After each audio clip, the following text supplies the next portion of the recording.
Api di Bukit Menoreh. Karya Singgi Hadi Mintarja. Jilid 383.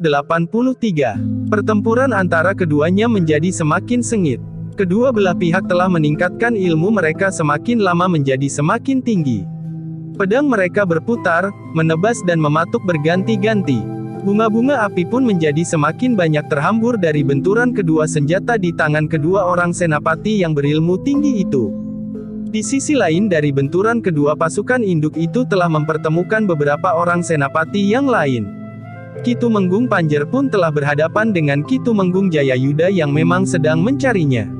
Ternyata Ki Tumenggung Jayayuda juga tidak melupakan kelicikan Ki Tumenggung Panjer, yang telah berusaha mencegatnya pada saat ia menyertai Ki Tumenggung Derpayuda menjadi utusan Kanjeng Panembahan Hanyakrawati menghadap Kanjeng Adipati Demak. Satu kebetulan, Ki Tumenggung Panjer, berkata Ki Tumenggung Jayayuda, sudah sejak hari pertama aku ingin mencari Ki Tumenggung Panjer. Tetapi gelar perang Gedong Minep itu tidak menguntungkan. Kami seakan-akan hanya dapat menunggu kalian datang kepada kami. Tetapi sekarang kedudukan kami sudah berubah. Gelar kami bergerak, sehingga kesempatan untuk bertemu dengan Ki Tumenggung menjadi lebih luas. Meskipun kemudian aku tidak ikut berputar bersama pasukanku, tetapi para senapati bawahanku tahu apa yang harus mereka lakukan. Persetan kau, Tumenggung Jayayuda. Nampaknya kau terlalu yakin akan dapat mengalahkan aku. Ya, aku yakin, berkata Ki Tumenggung Jayayuda. Jangan terlalu sombong, kau akan menyesali kesombonganmu itu nanti. Sebaiknya kau bawa beberapa orang pengawal untuk bertempur melawan aku. Ki Tumenggung Jayayuda itu pun tertawa. Katanya, jangan sesumbar seperti itu, seolah-olah aku belum mengenalmu. Ki Tumenggung Panjer menggeram. Dengan garangnya Ki Tumenggung Panjer pun segera meloncat menyerang Ki Tumenggung Jayayuda. Pertempuran antara keduanya pun berlangsung dengan sengitnya. Para prajurit pun seakan-akan sengaja membiarkan mereka bertempur seorang melawan seorang. Namun setiap kali terdengar sekelompok prajurit Demak serta sekelompok orang yang mengaku murid dari perguruan Kedung Jati bersorak-sorak. Apalagi jika Ki Tumenggung Jayayuda kebetulan berloncatan surut, sementara ujung senjata Ki Tumenggung Panjer memburunya. Namun Ki Tumenggung Jayayuda sama sekali tidak tergetar. Bahkan kemudian para prajurit Mataram pun seakan-akan telah dijalari pula kebiasaan sebagaimana orang-orang Demak. Jika Ki Jayayuda berhasil mendesak lawannya, maka prajurit-prajuritnya pun bersorak-sorak pula. Demikianlah, keduanya bertempur dengan sengitnya. Keduanya adalah Senapati Linui. Karena itu maka pertempuran di antara keduanya pun bagaikan pertarungan dua ekor burung rajawali di udara. Mereka saling menyambar, saling mendesak, namun juga saling menghindar. Namun akhirnya ujung-ujung senjata mereka pun mulai berbicara. Ki Tumenggung Panjer terkejut ketika pedang Ki Tumenggung Jayayuda sempat menyentuh lengan Ki Tumenggung Panjer. Ki Tumenggung Panjer itu meloncat surut. Sorak para prajurit di sekitar perang tanding itu pun terdengar bagaikan mengguncang mega-mega di langit.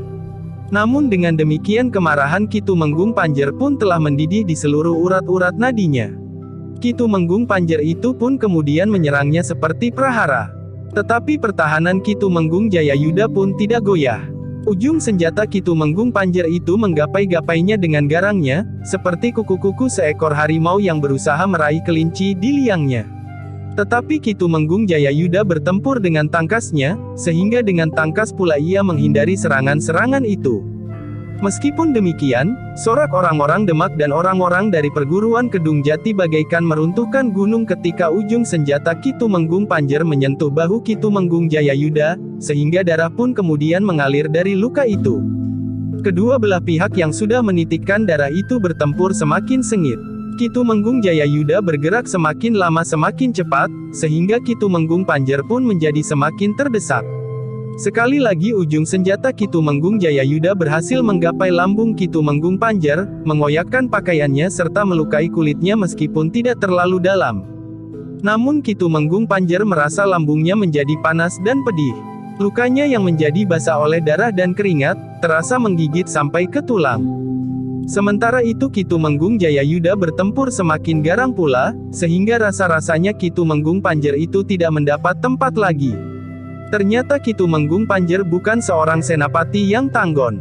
Dalam keadaan yang terjepit, dari mulutnya telah melengking satu isyarat yang tidak diketahui oleh Ki Tumenggung Jayayuda. Pada saat Ki Tumenggung Jayayuda mencoba untuk memecahkan isyarat sandi itu, tiba-tiba saja telah berloncatan 4 orang dari sebelah menyebelah. Demikian tiba-tiba, sehingga Ki Tumenggung Jayayuda tidak sempat berbuat apa-apa. 4 ujung senjata telah terhunjam di tubuhnya. Para prajurit Ki Tumenggung Jayayuda terlambat menyadari kelicikan Ki Tumenggung Panjer itu. Ketika mereka berloncatan menyerang keempat orang itu, maka para prajurit lawan yang semula menyibak telah mengatup pula, sehingga di garis pertempuran itu telah terjadi perang berubuh. Bahkan putaran gelar Cakra Byuha pun telah terhenti. Para prajurit Ki Tumenggung Jayayuda tidak dapat lagi menyerang keempat orang yang telah berada di belakang para prajurit yang bertempur membabi buta itu. Ki Tumenggung Panjer serta keempat orang yang telah membunuh Ki Tumenggung Jayayuda itu pun seakan-akan telah hilang dari garis pertempuran. Namun keempat orang yang ternyata terdiri dari 2 orang Senapati Demak dan 2 orang dari perguruan Kedung Jati itu terkejut. Mereka merasa seakan-akan telah terlindungi. Namun tiba-tiba saja 4 orang prajurit Mataram telah berada di sekitarnya. Mereka seakan-akan telah menyapu para prajurit Demak dan para murid dari perguruan Kedung Jati yang ada di sekitarnya, sehingga para prajurit yang semula mengatup itu telah tersibak lagi. Para prajurit Mataram tidak mau terjadi kelicikan itu untuk kedua kalinya, karena itu maka para prajurit itu pun dengan garangnya telah menyerang mereka, sementara 4 orang pembunuh Ki Tumenggung Jayayuda itu telah dihadapi oleh 4 orang pula. Sementara itu, beberapa orang prajurit Ki Tumenggung Jayayuda telah berjongkok di sampingnya. 2 di antara 4 ujung senjata yang tertancap di tubuhnya tidak sempat ditarik, sehingga kedua senjata itu masih tertancap di tubuhnya. Ki Tumenggung Jayayuda terbaring diam di antara beberapa orang prajuritnya. Mereka pun kemudian segera mengangkatnya dan membawa ke belakang garis perang. Ternyata Ki Tumenggung Jayayuda masih belum meninggal, tetapi Ki Tumenggung Jayayuda itu telah menjadi pingsan. Seorang tabib terbaik dari jajaran prajurit Mataram di induk pasukan itu pun segera menangani Ki Jayayuda. Dicabutnya 2 pucuk senjata yang masih tertancap di tubuhnya. Dengan reramuan obat yang sudah dibuat menjadi serbuk, tabib itu berusaha mengurangi arus darah yang keluar dari luka-lukanya. Ditaburkannya serbuk reramuan obat itu di luka yang menganga perlahan-lahan. Pedih yang tajam terasa menyengat. Tetapi hanya sebentar. Semakin lama perasaan pedih itu pun menjadi semakin berkurang. Sementara itu arus darah yang keluar dari luka pun menjadi semakin menyusut. Namun sebenarnya lah luka Ki Tumenggung Jayayuda sudah terlalu parah, sehingga jika tidak terjadi keajaiban, maka sulit untuk dapat menyelamatkan nyawanya. Aku tidak mengira, suara Ki Jayayuda menjadi sangat lemah, bahwa Ki Tumenggung Panjer ternyata sangat licik. Ya, Ki Tumenggung. Tetapi Ki Tumenggung Panjer itu pun sudah terluka. Sampaikan pesanku kepada para senapati. Mereka agar menjadi lebih berhati-hati jika mereka berhadapan dengan Ki Tumenggung Panjer. Ki Tumenggung akan segera sembuh, berkata seorang prajurit yang lebih tua. Ki Tumenggung Jayayuda menggeleng. Katanya, lukaku sangat parah. Rasa-rasanya sudah sulit untuk diobati. Kita mohon kepada Yang Maha Agung. Ki Tumenggung Jayayuda berusaha menarik nafas panjang. Tetapi dadanya merasa sakit sekali. Laporkan keadaanku kepada Kanjeng Panembahan Hanyakrawati yang berada di induk pasukan. Aku mohon maaf, bahwa aku tidak dapat berbuat apa-apa lagi bagi Mataram. Sekarang beristirahatlah, Ki Tumenggung, berkata tabib yang mengobatinya. Jangan banyak bergerak dan berbicara, agar darah Ki Tumenggung benar-benar menjadi mampat. Ki Tumenggung mengerutkan dahinya. Rasa-rasanya Ki Tumenggung itu menahan sakit. Kemudian ia pun berdesis, aku minta diri. Sampaikan pula kepada keluargaku. Ki Tumenggung, Ki Tumenggung. Tetapi Ki Tumenggung itu sudah tidak mendengar lagi. Matanya pun kemudian telah terpejam pula. 2 orang penghubung pun segera menembus dan menyibak para prajurit untuk menghadap Kanjeng Panembahan Hanyakrawati. Laporan itu telah membuat Kanjeng Panembahan dan Ki Patih Mandaraka terkejut. Ki Tumenggung Jayayuda adalah salah seorang prajurit Linui yang memiliki ilmu yang tinggi. Kematiannya telah membuat Kanjeng Panembahan menjadi berdebar-debar. Salah seorang senapati terbaik dari Mataram telah gugur. Dalam pertempuran yang sengit seperti sekarang ini, Panembahan, seseorang akan berada dalam kemungkinan yang sama. Hidup atau mati, Ki Tumenggung Jayayuda telah berada pada salah satu keadaan dari kedua kemungkinan itu. Kanjeng Panembahan Hanyakrawati pun menarik nafas panjang. Namun Panembahan Hanyakrawati itu pun kemudian telah memerintahkan agar tubuh Ki Tumenggung Jayayuda diselamatkan ke perkemahan tanpa menunggu senja. Dalam pada itu, 4 orang senapati dari pasukan Demak yang terdiri dari 2 orang perwira Demak serta 2 orang murid perguruan Kedung Jati, tidak dapat lagi meninggalkan 4 orang prajurit Mataram yang tiba-tiba sudah menghadapi mereka. Sementara para prajurit Demak dan para murid perguruan Kedung Jati tengah bertempur dengan prajurit Mataram di sekitar mereka. "Ternyata kalian licik sekali," berkata salah seorang prajurit Mataram itu. "Apa pedulimu? Kita berada di medan perang. Siapapun boleh membunuh siapa saja yang berdiri di pihak lawan." "Bagus. Kalau demikian, maka kami pun akan membunuh kalian. Kalian ternyata sombong sekali. Siapa kalian berempat?" "Kami adalah murid-murid dari perguruan Kedung Jati," jawab seorang perempuan di antara mereka. Agaknya Mataram telah kehabisan laki-laki, sehingga membiarkan perempuan maju ke medan. "Sudah aku katakan, kami adalah murid-murid perguruan Kedung Jati."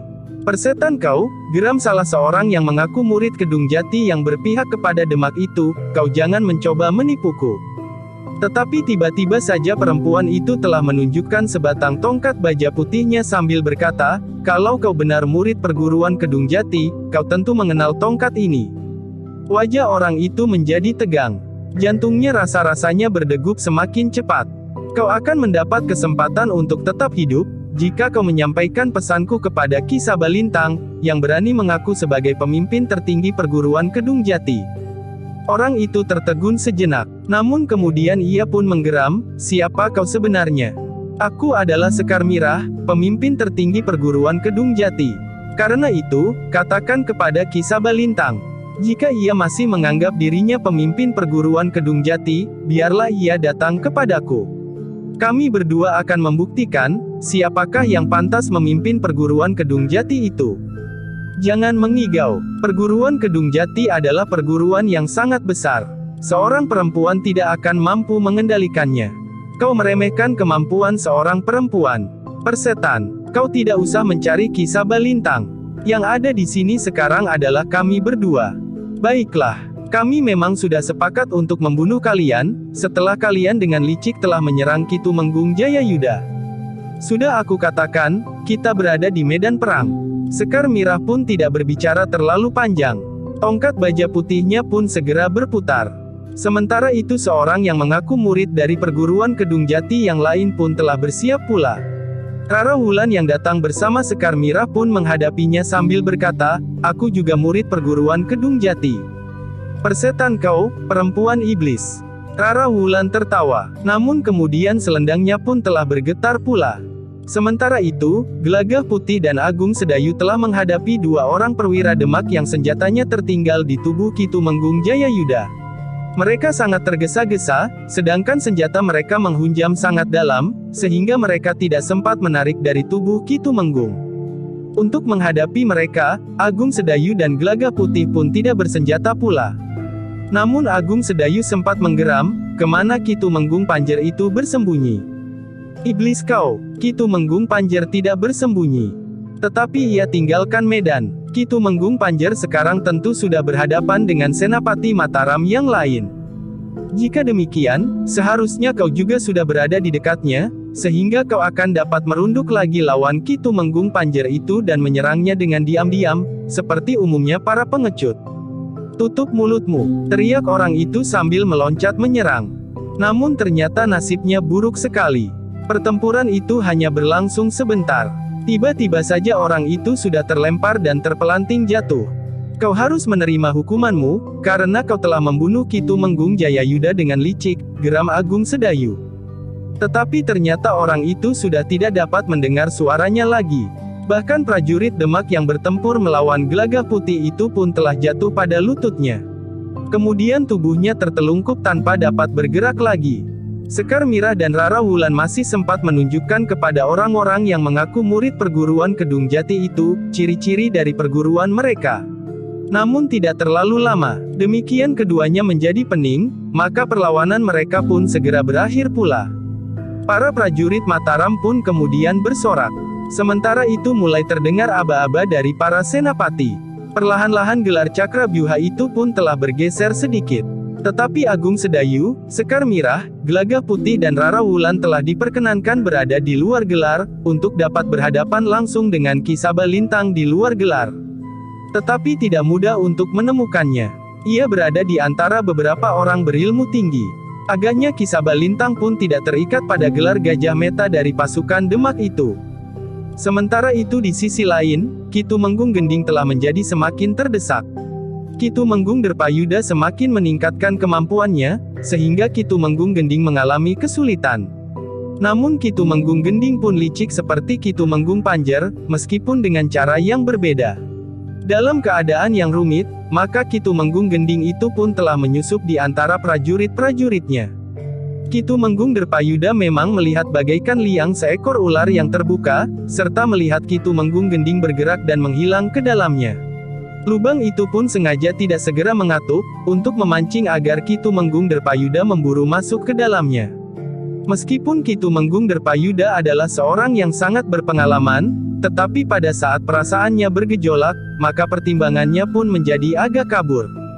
Namun ketika Ki Derpayuda hampir saja berlari memburu Ki Tumenggung Gending, seorang senapati bawahannya yang rambutnya sudah berbaur dengan uban, justru telah mendahului bersama beberapa orang prajuritnya.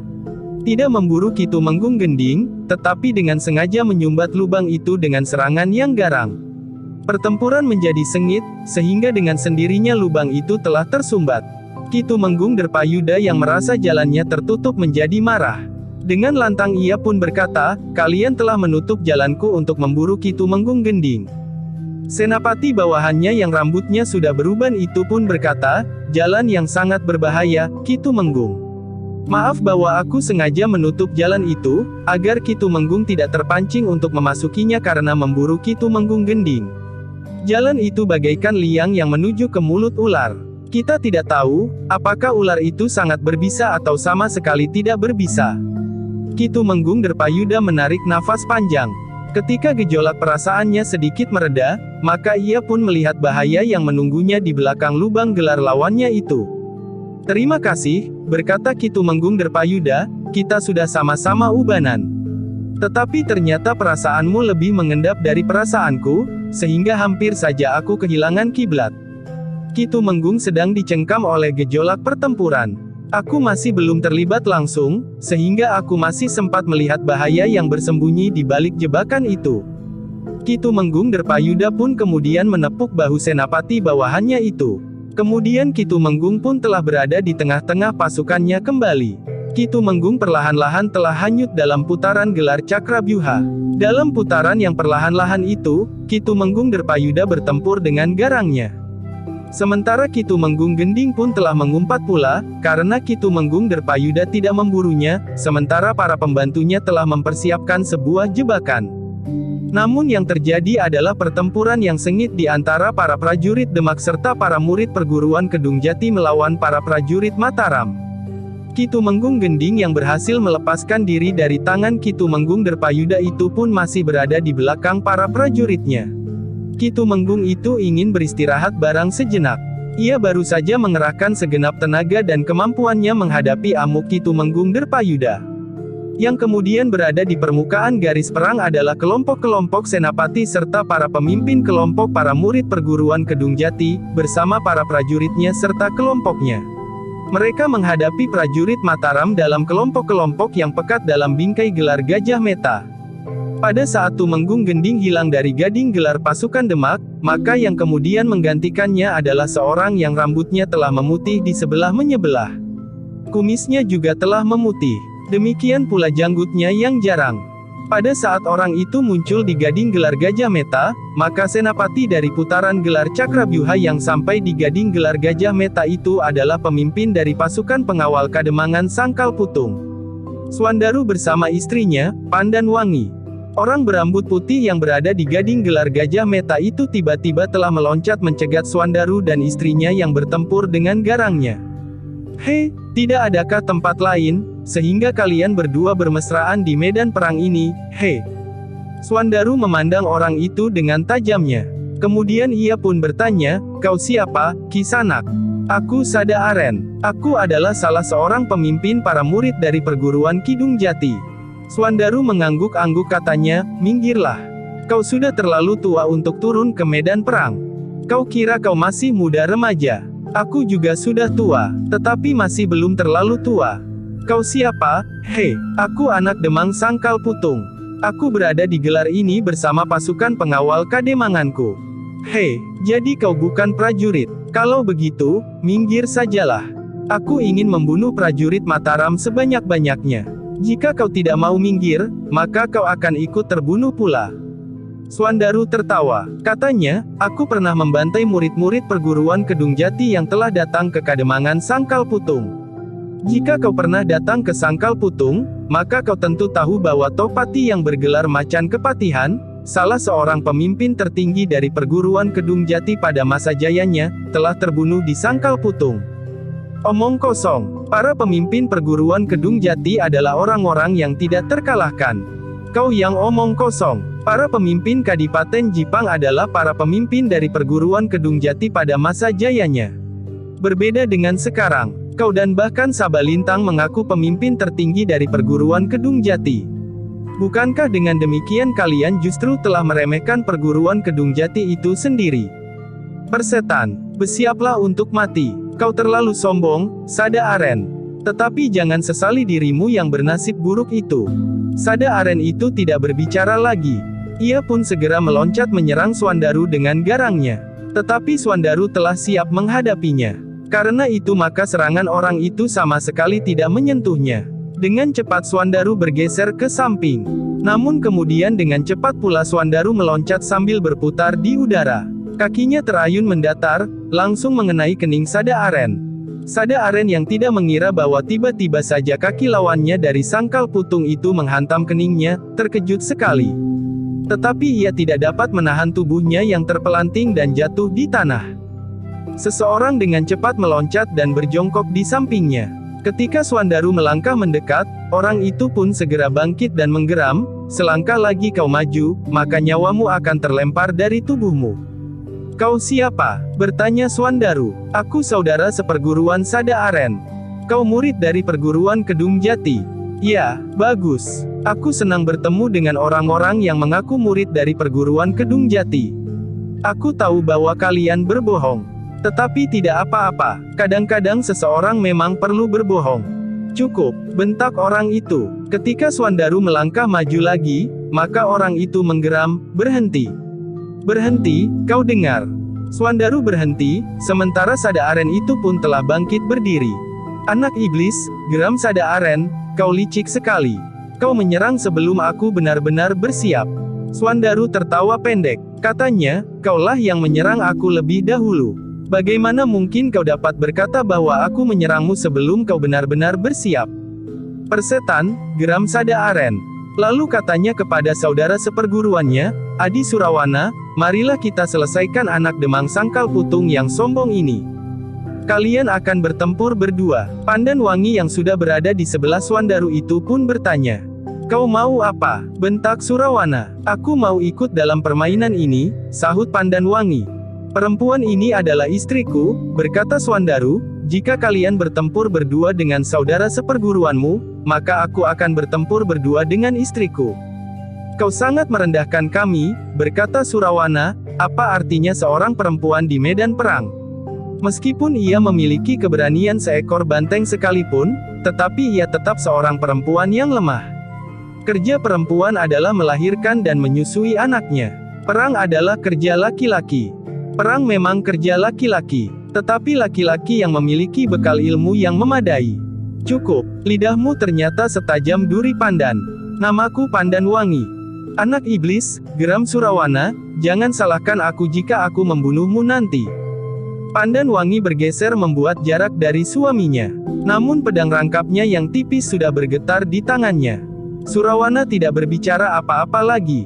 Ia pun segera meloncat menyerang.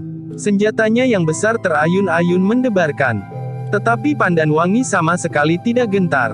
Meskipun pedangnya hanya tipis saja, tetapi sepasang pedangnya itu akan mampu mengimbangi golok Surawana yang besar dan berat itu. Demikianlah, pertempuran itu pun menjadi semakin sengit. Surawana berhadapan dengan Pandan Wangi, sementara Sada Aren berloncatan melawan Swandaru. Pertempuran di antara mereka semakin lama menjadi semakin sengit.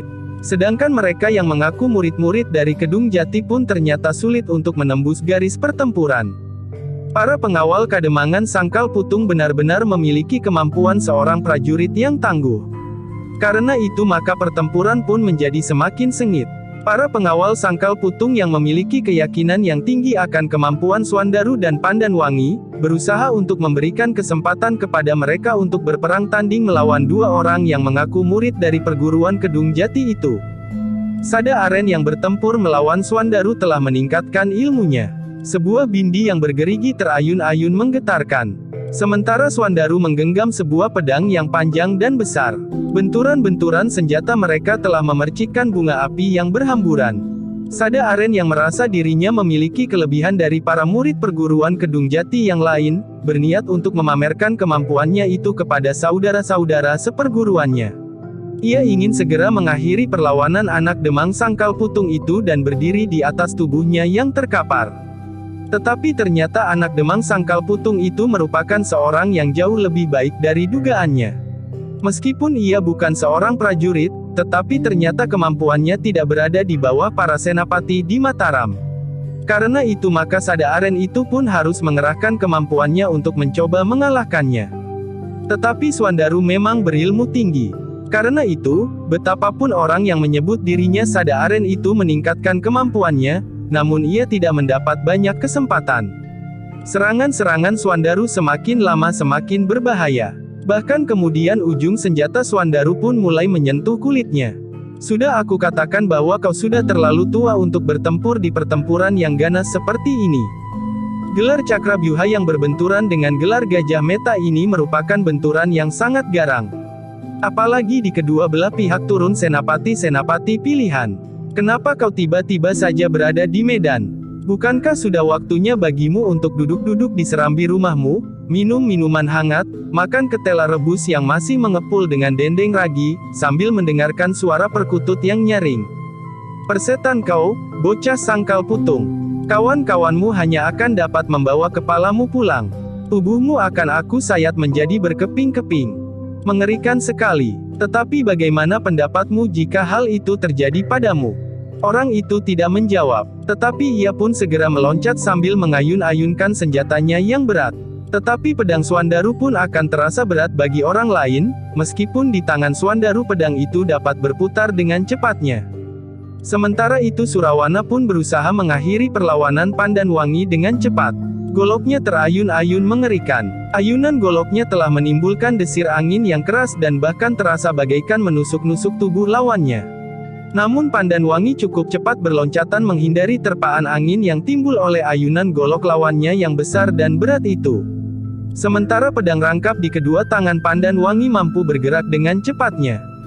Ketika keringat keduanya sudah membasahi seluruh pakaiannya, maka mereka pun telah menghentakkan kemampuan mereka. Golok di tangan Surawana itu pun seakan-akan telah membara dan bahkan mulai menaburkan udara yang semakin lama terasa semakin panas. Pandanwangi merasakan ilmu yang terpancar dari tubuh lawannya itu. Panas udara di sekitar Surawana itu membuat keringat Pandanwangi bagaikan diperas dari tubuhnya. Tetapi Pandanwangi tidak membiarkan lawannya menguasai arena pertempuran itu dengan kekuatan ilmunya yang memancarkan panas itu. Ketika Pandanwangi menghentakkan serangannya, lawannya pun mulai menjadi bingung. Ujung pedang Pandanwangi itu rasa-rasanya menjadi lebih panjang dari wujud yang sebenarnya. Karena itu, ujung pedang Pandanwangi pun mulai menyentuh tubuh lawannya. Pakaiannya terkoyak di mana-mana, serta goresan-goresan pedang telah melukai lengannya, bahunya dan lambungnya. Gila perempuan ini, geram orang itu, ilmu iblis manakah yang telah disadapnya, sehingga ia mampu melukai kulitku. Kemarahan orang itu telah membuat ilmunya menjadi semakin meningkat. Udara panas yang seakan-akan memancar dari tubuhnya telah ditingkatkannya, sehingga udara panas itu seakan-akan telah memancar dari seluruh lubang-lubang kulitnya. Pandanwangi pun tidak mempunyai pilihan lain. Jika ia tidak mulai mengerahkan ilmunya pula, maka ia akan segera digilas oleh lawannya yang menjadi sepanas bara. Pandanwangi pun kemudian telah mengerahkan ilmunya pula. Ia menjadi semakin sulit untuk mendekati lawannya. Sementara itu golok lawannya yang besar itu selalu memburunya. Ayunan golok itu telah menaburkan angin yang panas pula. Namun sepasang pedang pandan wangi bagaikan menjadi semakin panjang.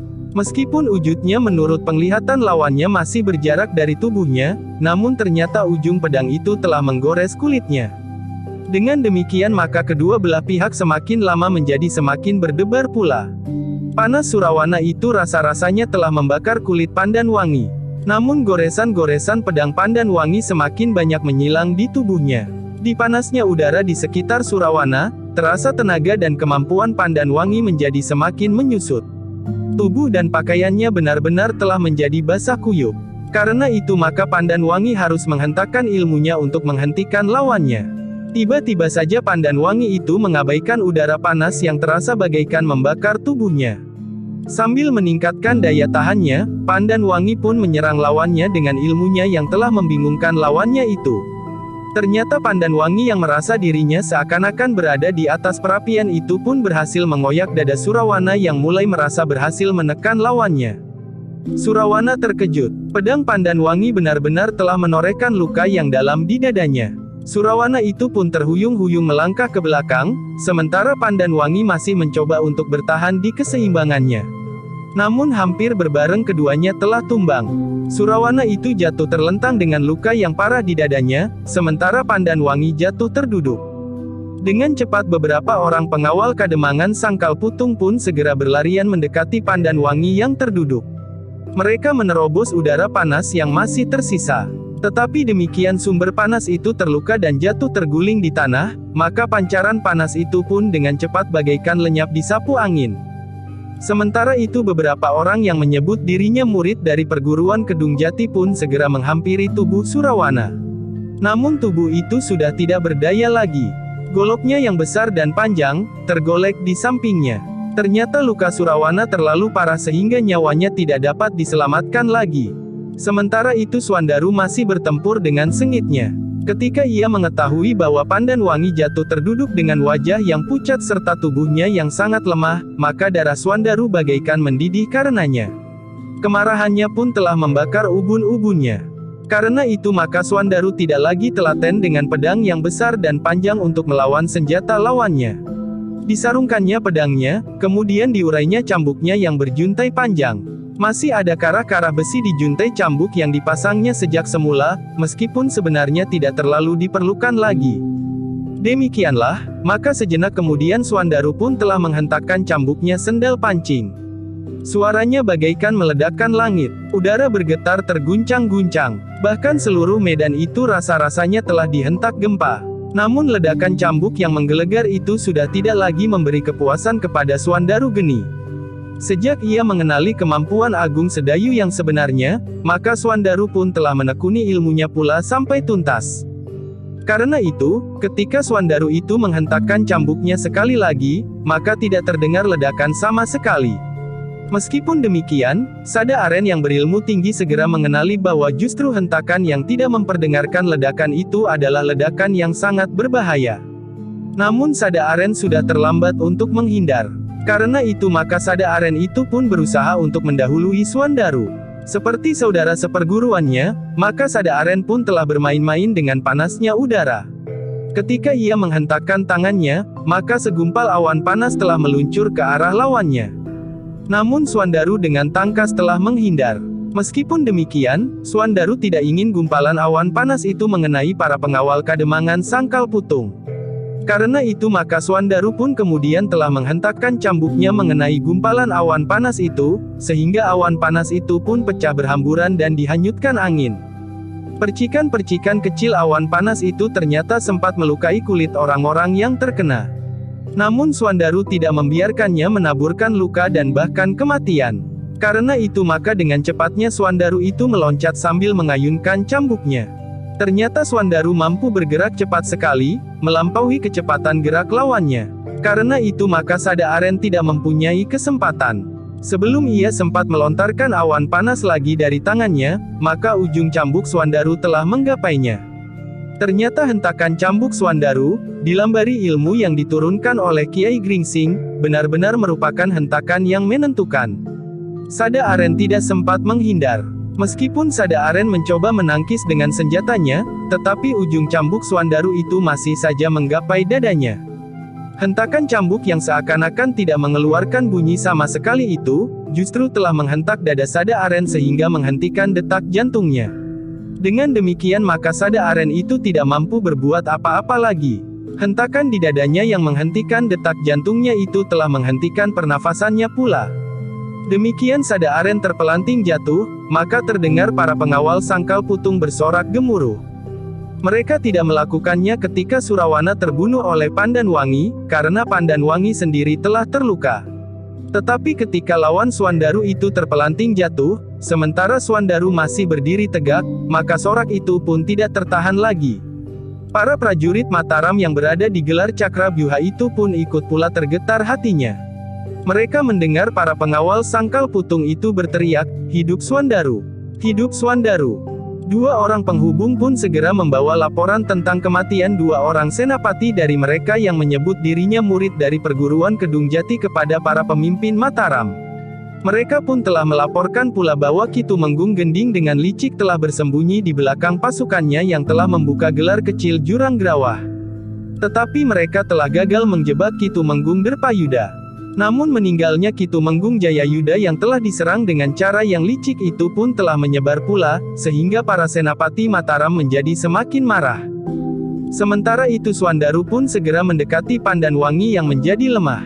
Tetapi Pandanwangi menyambutnya dengan senyuman sambil berkata, "Aku tidak apa-apa, Kakang." Suandaru menarik nafas panjang. Ia pun segera berjongkok di sebelahnya. Sementara itu para pengawal Kademangan Sangkal Putung pun segera melindungi mereka. Mereka bertempur dengan sengitnya melawan orang-orang yang mengaku murid-murid dari perguruan Kedung Jati. Suandaru pun kemudian membimbing Pandanwangi memasuki gelar Cakrabyuha lebih dalam lagi, sehingga mereka tidak lagi tersentuh oleh benturan kekuatan yang menjadi semakin sengit. Namun sejenak kemudian Pandanwangi pun berkata, "Kakang Suandaru, kembalilah ke pasukanmu. Biarlah dua orang pengawal menemani aku di sini. Bukankah aku berada di dekat pasukan khusus pengawal raja?" Suandaru termangu-mangu sejenak. Namun kemudian ia pun berkata, "Baiklah. Aku akan mengatakan kepada pemimpin kelompok pasukan khusus pengawal raja yang berada di gerigi gelar ini." Suandaru pun kemudian segera menemui pemimpin kelompok pasukan khusus pengawal raja yang berada di gerigi gelar itu. Dengan baik pemimpin kelompok itu pun menerima Pandanwangi di antara sekelompok pasukan khusus pengawal raja. Apalagi setelah keadaan Pandanwangi menjadi semakin baik, sehingga Pandanwangi tidak akan menjadi beban mereka. Para prajurit dalam pasukan khusus pengawal raja itu sudah tahu kemampuan Pandanwangi, yang bersenjata pedang rangkap di kedua lambungnya itu. Sementara itu, Suandaru pun segera kembali ke dalam pasukannya yang berada di ujung-ujung gerigi roda gelar pasukan Mataram itu. Demikianlah, pertempuran itu pun menjadi semakin sengit. Sementara itu pasukan yang dipimpin oleh Pangeran Puger Muda yang didampingi oleh Ki Tumenggung Untara dalam gelar Supit Urang itu telah berhasil mendesak perlahan-lahan pasukan lawannya, yang juga mempergunakan gelar melebar, gelar Garuda Ngelayang. Ternyata Pangeran Puger Muda adalah seorang pemberani, meskipun kadang-kadang justru menjadi berbahaya bagi dirinya sendiri. Tetapi setiap kali Ki Tumenggung Untara masih dapat memberikan peringatan-peringatan yang berarti bagi Pangeran Puger Muda itu. Di lambung yang lain, pasukan Mataram yang dipimpin oleh Pangeran Demang tanpa nangkil telah bertempur dengan sengitnya pula. Namun pasukan Mataram itu masih belum berhasil bergerak maju. Tetapi pasukan Demak pun tidak berhasil mendesak pasukan Mataram itu pula. Tetapi Ki Tumenggung Ranawira adalah seorang senapati yang mempunyai pengalaman yang sangat luas. Karena itu maka Ki Tumenggung itulah yang justru banyak memberikan petunjuk kepada Pangeran Demang tanpa nangkil. Meskipun secara pribadi Pangeran Demang tanpa nangkil berilmu tinggi, tetapi pengalamannya di medan pertempuran yang garang masih belum terlalu banyak. Meskipun demikian, para prajurit Demak merasa agak ngeri mendekati Pangeran Demang tanpa nangkil. Ketika 4 orang prajurit bersama-sama menghadapinya, maka dalam waktu yang terhitung pendek, 2 di antaranya telah terpelanting dari lingkaran pertempuran. Namun demikian keduanya terlempar, maka 3 orang telah datang menggantikannya. Tetapi para prajurit Demak itu tidak mampu menahan gejolak kemarahan Pangeran Demang tanpa nangkil. Demikian para prajurit itu satu-satu terlempar dari pertempuran, maka seorang senapati yang bertubuh tinggi besar telah berada di hadapan Pangeran Demang tanpa nangkil. "Kau mengamuk seperti banteng ketaton," berkata senapati yang bertubuh tinggi besar itu, "namamu siapa, hei? Biar esok atau lusa aku dapat bercerita, bahwa aku telah membunuh seorang senapati dari Mataram yang berilmu tinggi, tetapi yang kemudian terhempas karena kesombongannya sendiri." Pangeran Demang tanpa nangkil yang muda itu menjadi sangat marah mendengar ancaman orang bertubuh tinggi besar itu. Karena itu, tanpa menjawab maka ia pun segera menerjangnya. "Anak iblis," geram orang itu, "siapa namamu, hei?" "Namaku adalah Tumenggung Ranapati. Sebaiknya kau katakan namamu sebelum kau mati." Pangeran Demang tanpa nangkil tidak menjawab. Tetapi ia bergerak semakin cepat. Serangan-serangannya datang seperti amuk prahara. Ternyata lawannya juga seorang senapati yang berilmu tinggi, sehingga pertempuran di antara mereka pun menjadi semakin sengit. Ki Tumenggung Ranawira sendiri bertempur tidak terlalu jauh dari Pangeran Demang tanpa nangkil. Namun selagi Pangeran Demang tanpa nangkil bertempur melawan orang bertubuh tinggi dan besar itu, Ki Tumenggung Ranawira telah memberikan perintah agar para senapati di ujung Supit Udang pada gelar Supit Urangnya itu meningkatkan kemampuan mereka. Sementara matahari sudah mulai turun di sisi barat langit. Dengan demikian maka pertempuran antara gelar Supit Urang dan gelar Garuda Ngelayang itu menjadi semakin sengit. Setapak demi setapak pasukan Pangeran Demang tanpa nangkil itu akhirnya dapat merayap maju, meskipun perlahan sekali. Sementara itu Sekar Mirah ternyata masih belum menemukan Ki Sabalintang. Namun untuk memancing hadirnya Ki Sabalintang, maka Sekar Mirah telah bertempur dengan garangnya. Jika Sekar Mirah itu bertemu dengan orang-orang yang mengaku murid-murid dari perguruan Kedung Jati, maka Sekar Mirah pun selalu menantang orang yang bernama Ki Sabalintang. Sedangkan jika orang itu mencoba untuk melawannya, maka orang itu tentu akan terkapar di medan perang. Lukanya tentu parah, atau bahkan nyawanya akan tercabut dari tubuhnya. Tetapi ia masih juga belum berhasil menemukan orang yang bernama Sabalintang. Dalam pada itu, pertempuran pun menjadi semakin sengit. Kanjeng Adipati Demak yang memimpin langsung gelar Gajah Meta itu berada di kepala gelarnya. Bahkan ketika gelarnya tidak maju-maju juga, Kanjeng Adipati Demak itu pun telah bergeser maju dan berada di ujung gelarnya, memimpin langsung para prajurit pilihan yang berilmu tinggi. Gelar Cakrabyuha yang mulai berputar perlahan-lahan itu mulai mengalami kesulitan. Tajamnya gerigi gelarnya seakan-akan berpatahan. Senapati-senapati Mataram yang ada di ujung tajamnya gerigi gelar Cakrabyuha itu tidak ada yang mampu melawan amuk Kanjeng Adipati Demak. Pangeran Singasari yang memimpin gelar pasukan Mataram, yang mendapat laporan tentang keunggulan Kanjeng Adipati Demak itu pun segera turun langsung, berusaha menghadapi Kanjeng Adipati Demak. Ketika keduanya bertemu dalam hentakan pertempuran yang sengit, maka terasa jantung Kanjeng Adipati Demak berdesir. "Angger Adipati," sapa Pangeran Singasari. "Paman Pangeran, kau mengamuk seperti banteng ketaton, Ngger. Hari ini gelar pasukan Mataram harus aku pecahkan." "Tidak semudah itu, Ngger. Aku tahu Paman adalah seorang pangeran yang memiliki ilmu yang sangat tinggi. Tetapi aku yakin bahwa aku akan dapat menundukkan Paman. Mungkin, Ngger. Tetapi aku minta Angger menyadari, betapa banyaknya korban yang jatuh dalam perang ini. Setiap hari kita mengadakan upacara pemakaman orang-orang terbaik di antara pasukan kita masing-masing. Itu adalah tumbal gegayuhan, Paman. Kita tidak dapat menggapai cita-cita kita tanpa pengorbanan. Nah, nasib mereka memang buruk. Sedangkan yang bernasib baik akan keluar dari pertempuran ini mengusung kemenangan. Angger Pangeran, jika masih ada sepeletik sinar yang menerangi relung-relung jantung Angger, aku minta Angger menghentikan perang ini." "Mustahil, Paman Pangeran. Paman jangan mengharapkan terjadi keajaiban. Aku sudah mulai. Aku akan terus mendesak pasukan Mataram ini ke selatan, sehingga akhirnya aku akan sampai ke Mataram. Akulah yang kemudian akan duduk di atas tahta Mataram. Bukan Dimas Panembahan Hanyakrawati.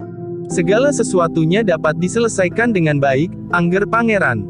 Tetapi jangan mengorbankan puluhan, bahkan mungkin ratusan orang. Sudah aku katakan, mereka adalah tumbal dari gegayuhan." "Gegayuhan siapa?" "Gegayuhanku, Ratu Gusti mereka. Adalah sah jika aku mengorbankan rakyatku untuk mengangkat derajatku. Mereka adalah rakyatku yang setia, yang menghargai kesetiaannya lebih dari nyawanya. Sekali lagi aku peringatkan Angger. Angger jangan berniat untuk mendapatkan kemukten dengan berdiri di atas timbunan mayat yang tidak terhitung jumlahnya. Kenapa harus aku yang bertanggung jawab? Kenapa bukan Dimas Panembahan Hanyakrawati? Jika Dimas Panembahan Hanyakrawati bersedia turun dari tahta dan menyerahkannya kepadaku, maka segala sesuatunya akan selesai. Perang akan berakhir, dan kita tidak perlu setiap hari menyelenggarakan upacara pemakaman prajurit-prajurit kita yang gugur. Tentu Anggerlah yang bertanggung jawab, karena Angger pangeran yang telah melanggar pageran Keraton Mataram. Siapa yang telah membuat pageran itu? Seorang yang berkuasa mutlak, ia sendirilah pageran itu. Pageran itu terdapat dalam pustaka yang tersimpan di gedung pusaka di Mataram. Yang membuat pageran itu adalah orang-orang seperti kita-kita juga. Nanti kalau aku sudah duduk di atas tahta di Mataram, maka aku akan merubah pageran itu, sehingga tidak akan ada lagi orang yang mengatakan bahwa aku telah melanggar pageran. Jika ada perdata yang menyebut bahwa aku melanggar pageran, maka aku akan menjatuhkan hukuman mati kepadanya. Ternyata Angger sudah terlalu jauh berjalan dalam kesesatan. Karena itu, mumpung masih ada kesempatan, aku minta Angger berjalan kembali. Cukup, Paman. Lihat, perang masih berlangsung dengan sengitnya. Darah masih mengalir dari luka. Bersiaplah. Kita akan bertempur, atau Paman meninggalkan garis perang ini. Aku seorang senapati, Angger. Apakah seorang senapati akan meninggalkan medan demi keselamatannya sendiri? Bagus. Aku memang yakin bahwa Paman benar-benar seorang senapati agung. Keduanya pun kemudian segera mempersiapkan diri. Dengan sigapnya Kanjeng Adipati Demak pun meloncat menyerang. Sementara itu Pangeran Singasari pun dengan tangkasnya pula mengelak. Bahkan dengan cepat pula Pangeran Singasari itu melenting sambil memutar tubuhnya. Kakinya menebas mendatar mengarah ke kening. Namun Pangeran Puger sempat mengelak, sehingga serangan Pangeran Singasari itu tidak mengenainya. Demikianlah, keduanya pun segera terlibat dalam pertempuran yang sengit. Kedua-duanya memiliki ilmu yang tinggi, sehingga kedua-duanya saling menyerang dan menghindar. Sekali-sekali Pangeran Puger mendesak maju. Namun pada kesempatan lain, Pangeran Singasari lah yang berhasil mendorong Pangeran Puger surut ke belakang. Pertempuran antara keduanya pun menjadi semakin meningkat, sejalan dengan meningkatnya pertempuran di seluruh arena. Setiap senapati telah berusaha menghentakkan kemampuan mereka serta prajurit-prajurit mereka. Prajurit Pajang yang berada di induk pasukan Mataram pun bertempur dengan dada yang bergelora.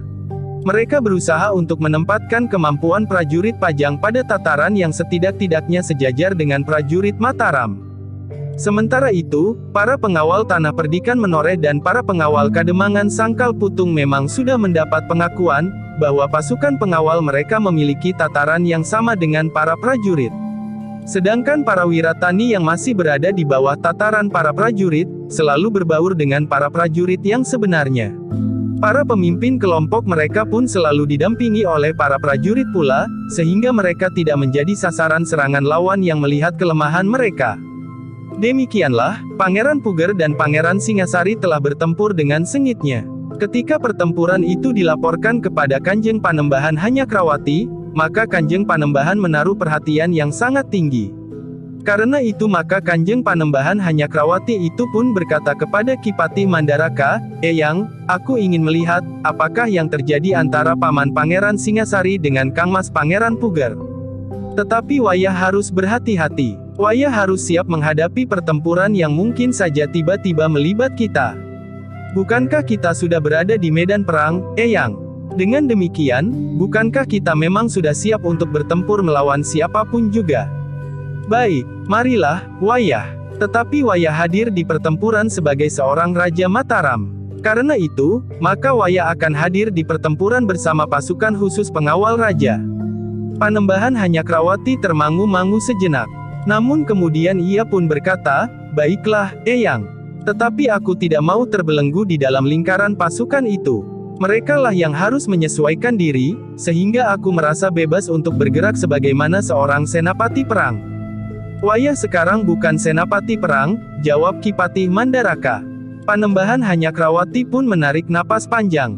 Namun ia tidak dapat mengelak lagi. Ketika ia mulai bergerak ke garis pertempuran, maka beberapa orang senapati dari pasukan khusus pengawal raja telah berada di sekitarnya, sedangkan pasukan mereka tertebar pula di seputarnya. Demikianlah, Kanjeng Panembahan Hanyakrawati pun bergerak ke garis pertempuran untuk menyaksikan perang antara Pangeran Puger melawan Pangeran Singasari. Ternyata bahwa Pangeran Puger adalah seorang prajurit yang memiliki kemampuan yang tinggi. Namun Pangeran Singasari adalah prajurit yang berpengalaman. Karena itu maka agak sulit bagi Pangeran Puger untuk dapat menundukkan Pangeran Singasari. Meskipun Pangeran Puger mampu bergerak dengan kecepatan yang tinggi, namun gerak-gerak yang pendek dan mantap dari Pangeran Singasari telah mampu mengimbangi serangan-serangan lawannya. Bahkan semakin lama ternyata bahwa pengalaman yang sangat luas dari Pangeran Singasari telah mampu memaksa Pangeran Puger untuk lebih banyak bertahan. Pasukan dalam gelar Gajah Meta yang dipimpin langsung oleh Pangeran Puger itu terhenti. Bahkan perlahan-lahan mulai terdesak mundur, ketika Pangeran Singasari terjun langsung menghadapi Pangeran Puger. Tetapi para senapati dari Demak tidak membiarkan gelar Gajah Meta mereka terdesak. Mereka harus menghentikan Pangeran Singasari, yang memiliki kelebihan dari Kanjeng Adipati Demak. Karena itu maka dalam pertempuran yang sengit, tiba-tiba saja seorang senapati Demak yang berada di belakang Pangeran Puger telah meloncat di sebelah Pangeran Puger. Bersama dengan Pangeran Puger, senapati itu bertempur melawan Pangeran Singasari yang berpegang pada jejer seorang kesatria. Tumenggung Gending, geram Pangeran Singasari.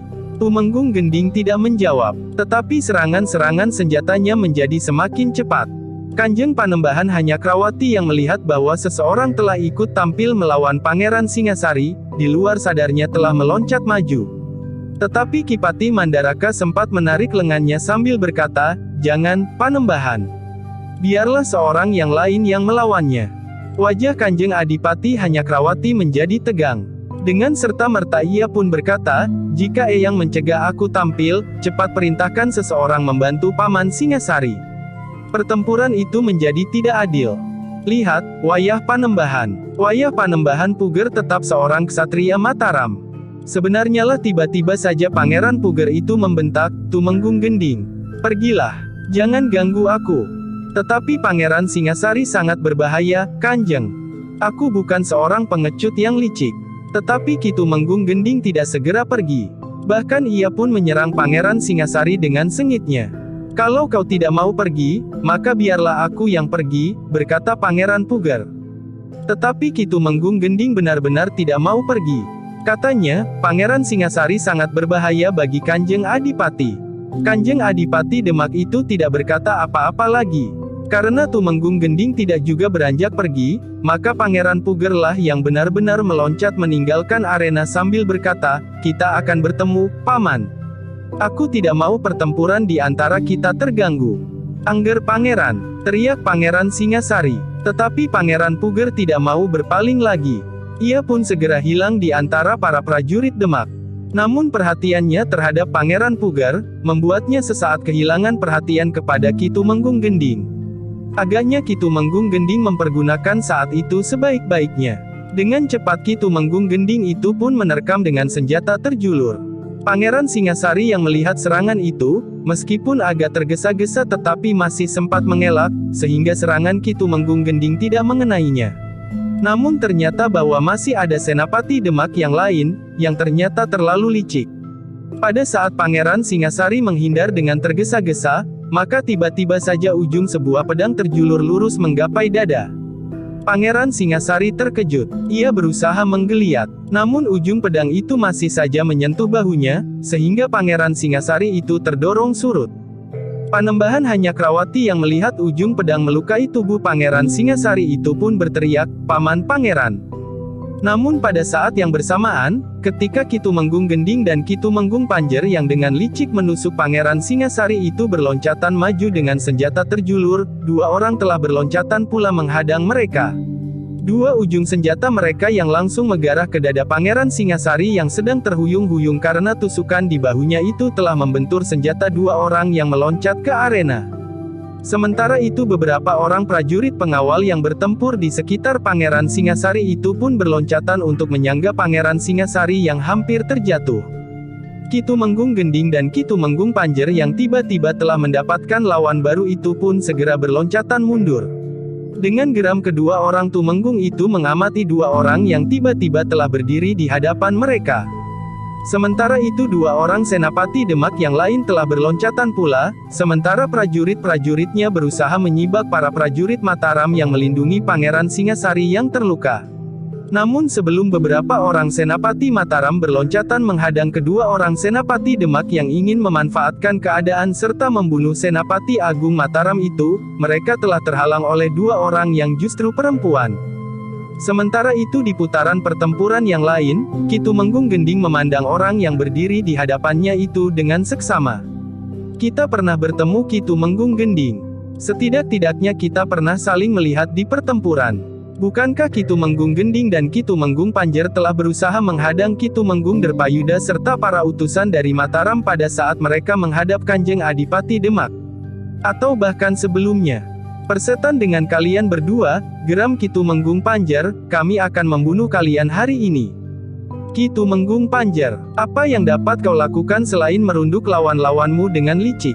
Kau pula lah yang telah memberi kesempatan orang-orangmu membunuh Ki Tumenggung Jayayuda dengan licik. Kita berada di medan pertempuran.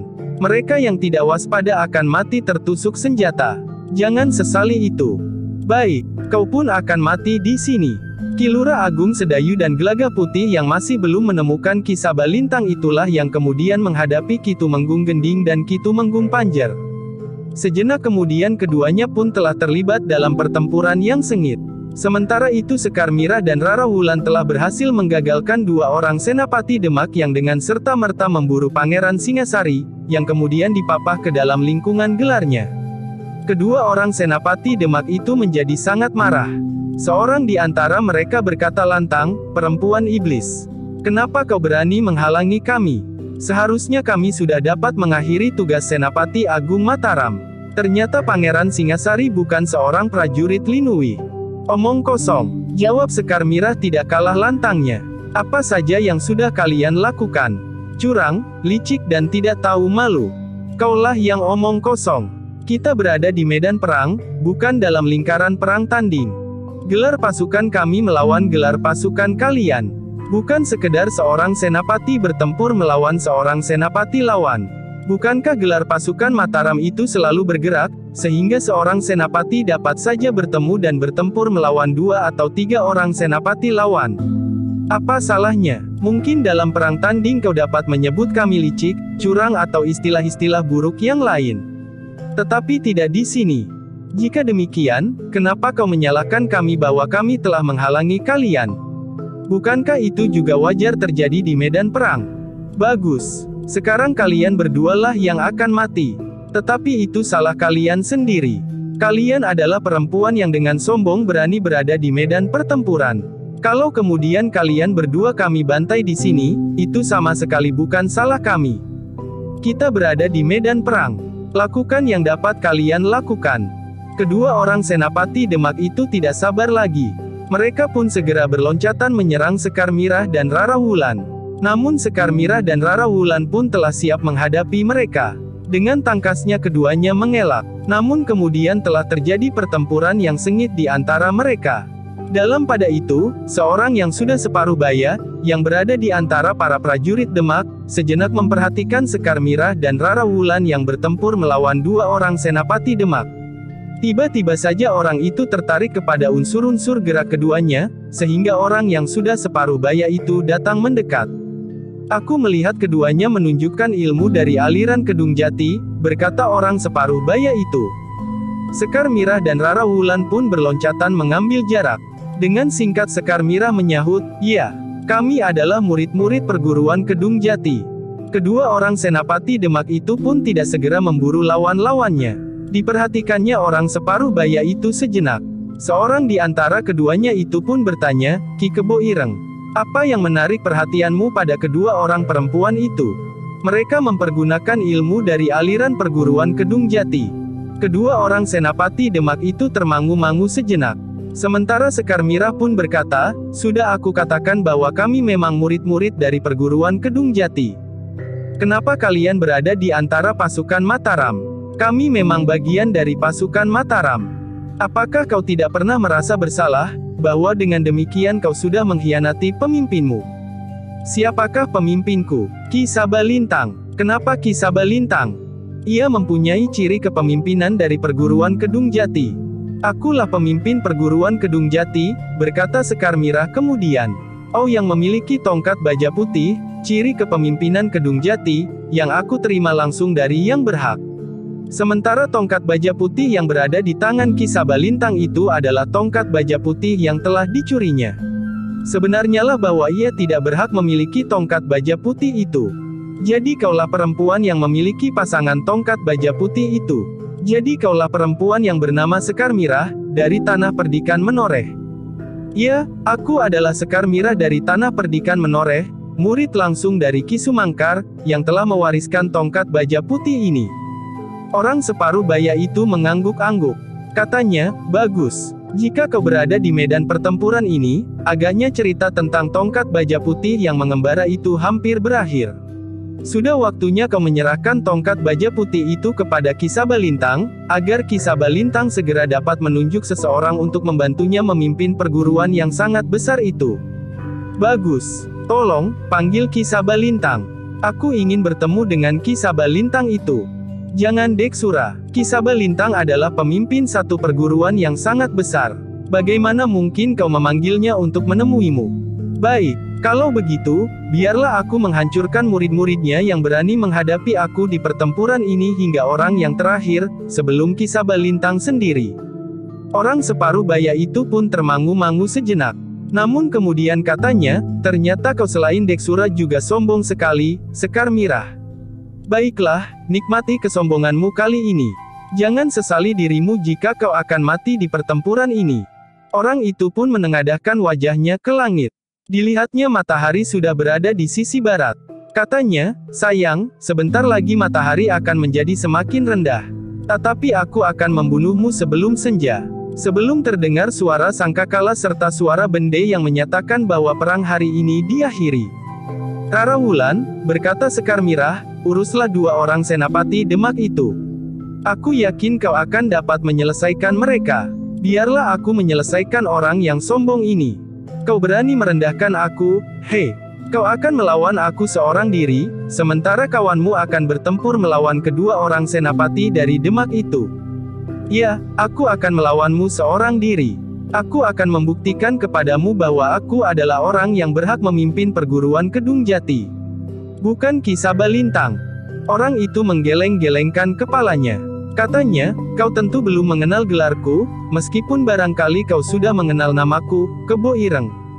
Gelarku adalah Jagal Kuku Wajah. Aku membunuh dengan jari-jariku. Meskipun kau membawa tongkat baja putih pertanda kepemimpinan perguruan Kedung Jati, tetapi tongkatmu itu tidak berarti apa-apa.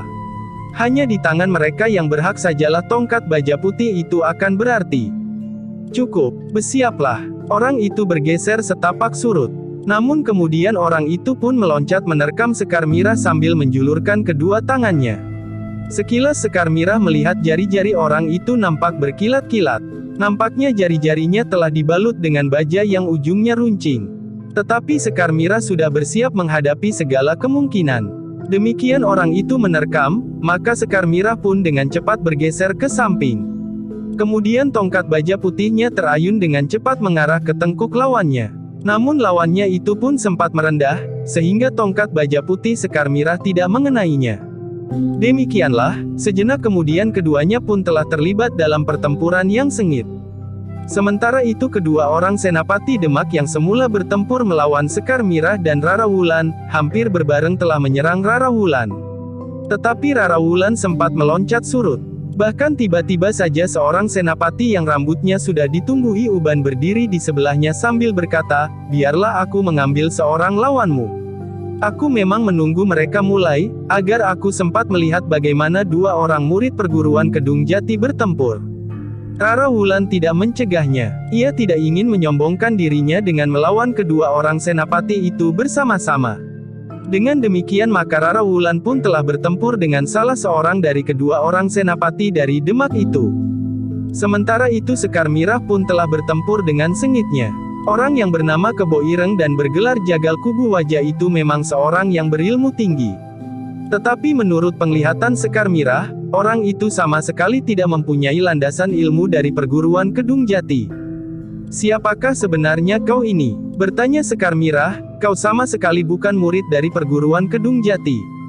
Kenapa? Landasan ilmumu sama sekali bukan landasan ilmu perguruan Kedung Jati. Aku bukan murid yang beraliran sempit. Aku mempelajari ilmu dari manapun datangnya.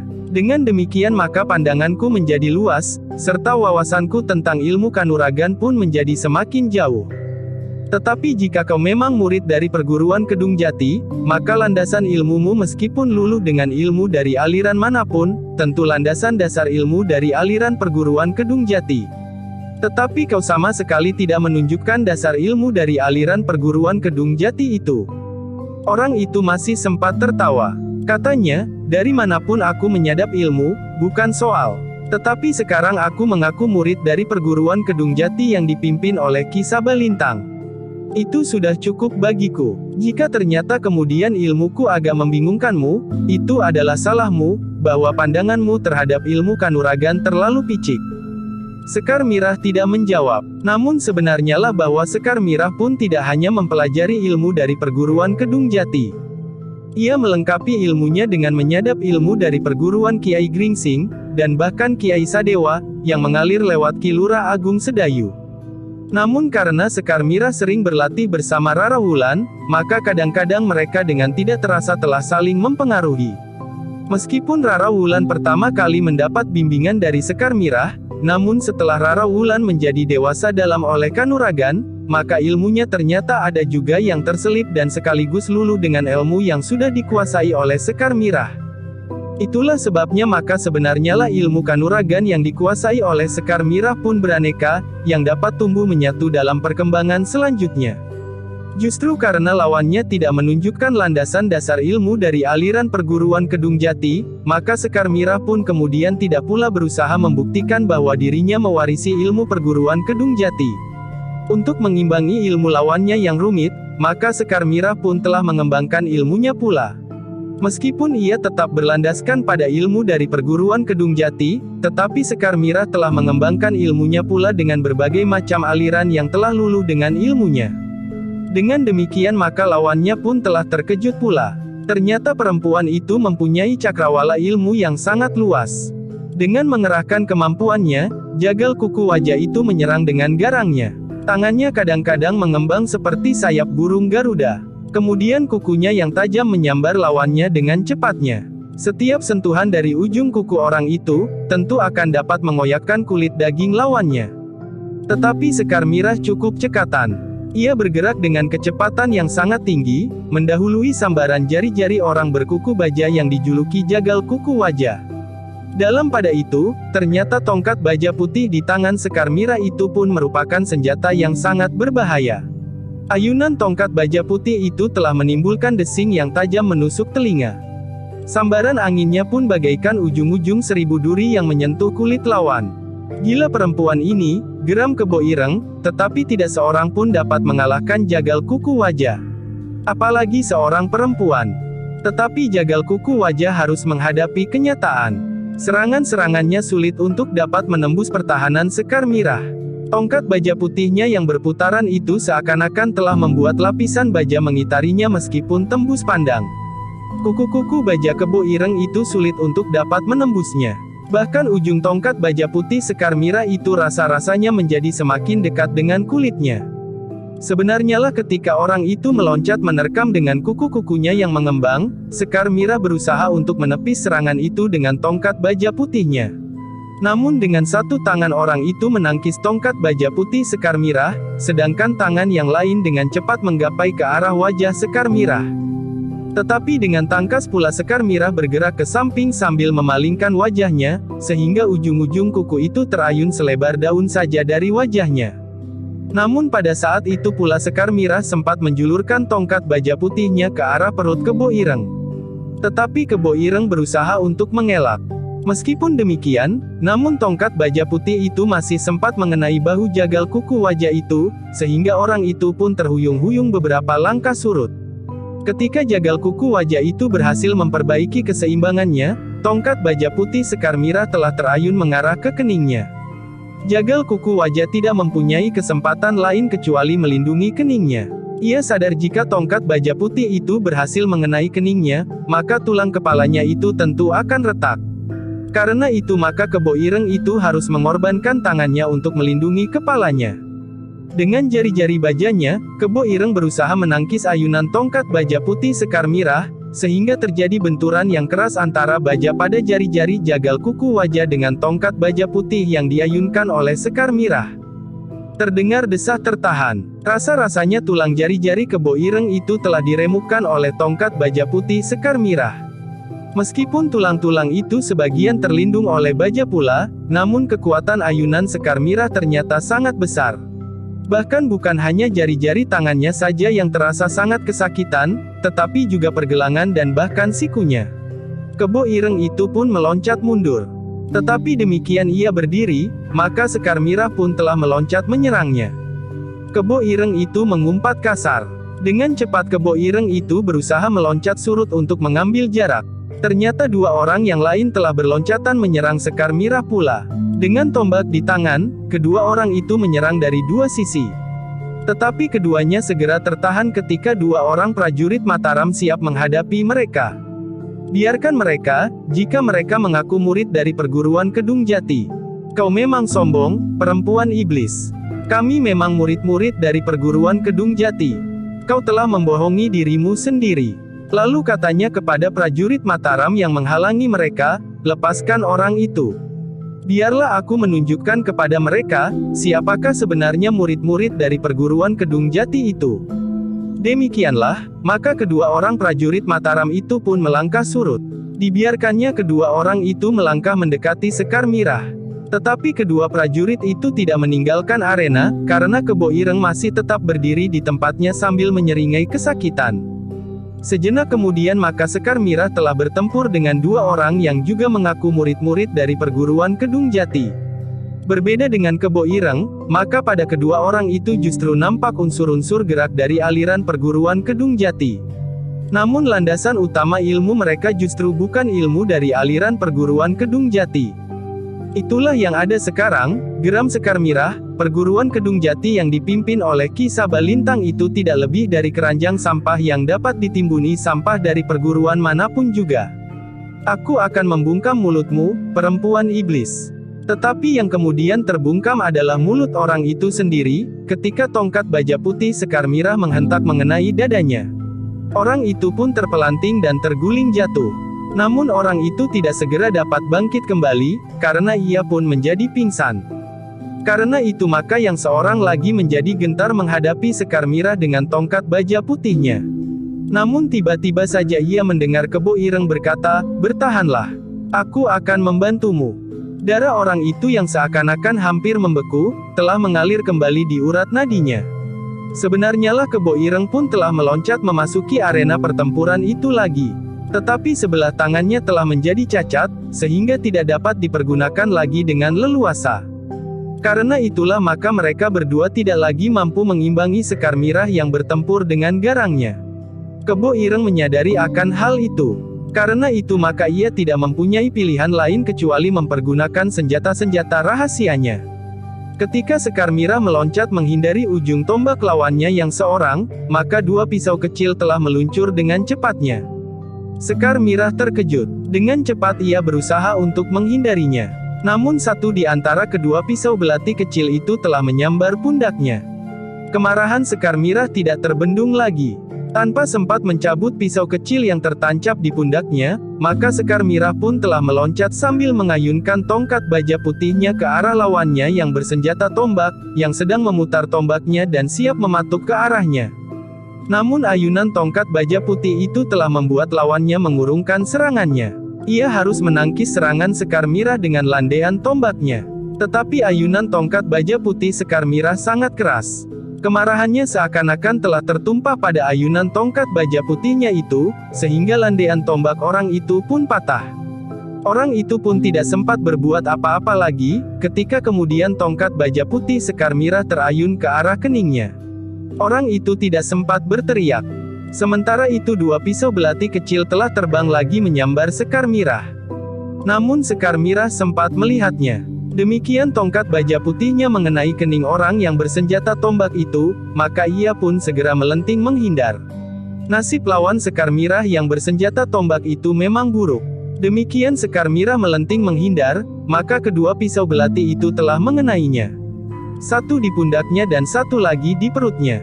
Orang itu tidak sempat menggeliat. Ia pun kemudian terbanting jatuh tanpa dapat bergerak lagi untuk selamanya. Sekar Mirah yang masih marah itu memandang lawannya yang telah melemparnya dengan pisau-pisau belati kecil itu dengan tajamnya. Ketika dua lagi pisau belati meluncur dari tangan lawannya itu, Sekar Mirah pun bergeser ke samping, namun dengan cepat pula melenting tinggi.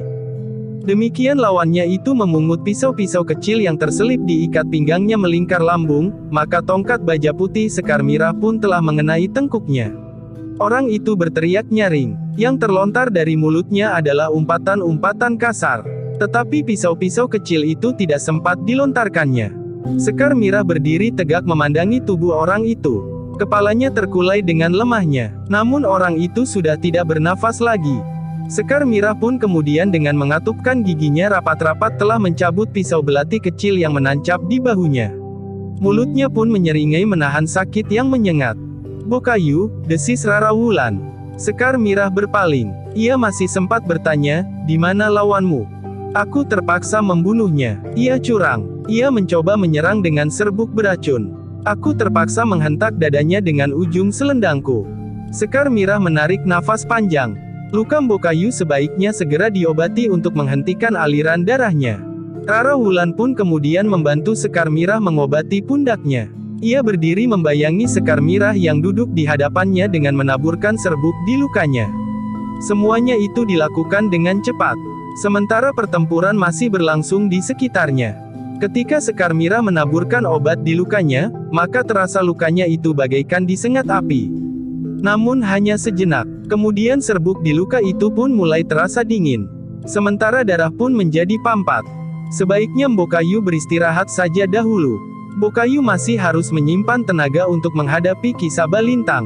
"Aku tidak apa-apa," berkata Sekar Mirah sambil membenahi bajunya. Tetapi bajunya itu sudah terkoyak oleh pisau belati yang sempat melukai bahunya. Namun ketika Sekar Mirah itu menengadahkan wajahnya, maka ia melihat bahwa matahari sudah menjadi semakin rendah. "Rara," berkata Sekar Mirah kemudian, "marilah. Kita akan melihat apa yang terjadi dengan Kakang Agung Sedayu dan Kakangmu Gelagah Putih." Demikianlah, dengan sedikit menyibak medan, keduanya berusaha untuk melihat apa yang telah terjadi dengan Ki Lurah Agung Sedayu dan Gelagah Putih.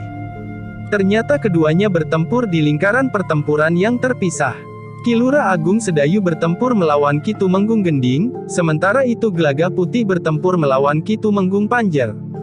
Keduanya adalah orang-orang yang berilmu sangat tinggi.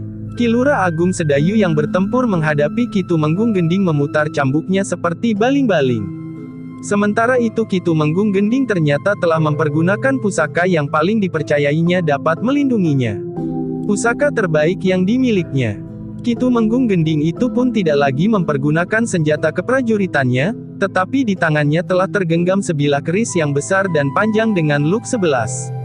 Pamornya berkeredipan memantulkan cahaya matahari yang sudah menjadi semakin rendah. "Kau tidak akan dapat melepaskan diri dari ujung kerisku," geram Ki Tumenggung Gending. Ki Lurah Agung Sedayu tidak menjawab. Tetapi satu hentakan yang keras sendai pancing telah menggetarkan udara di medan pertempuran itu.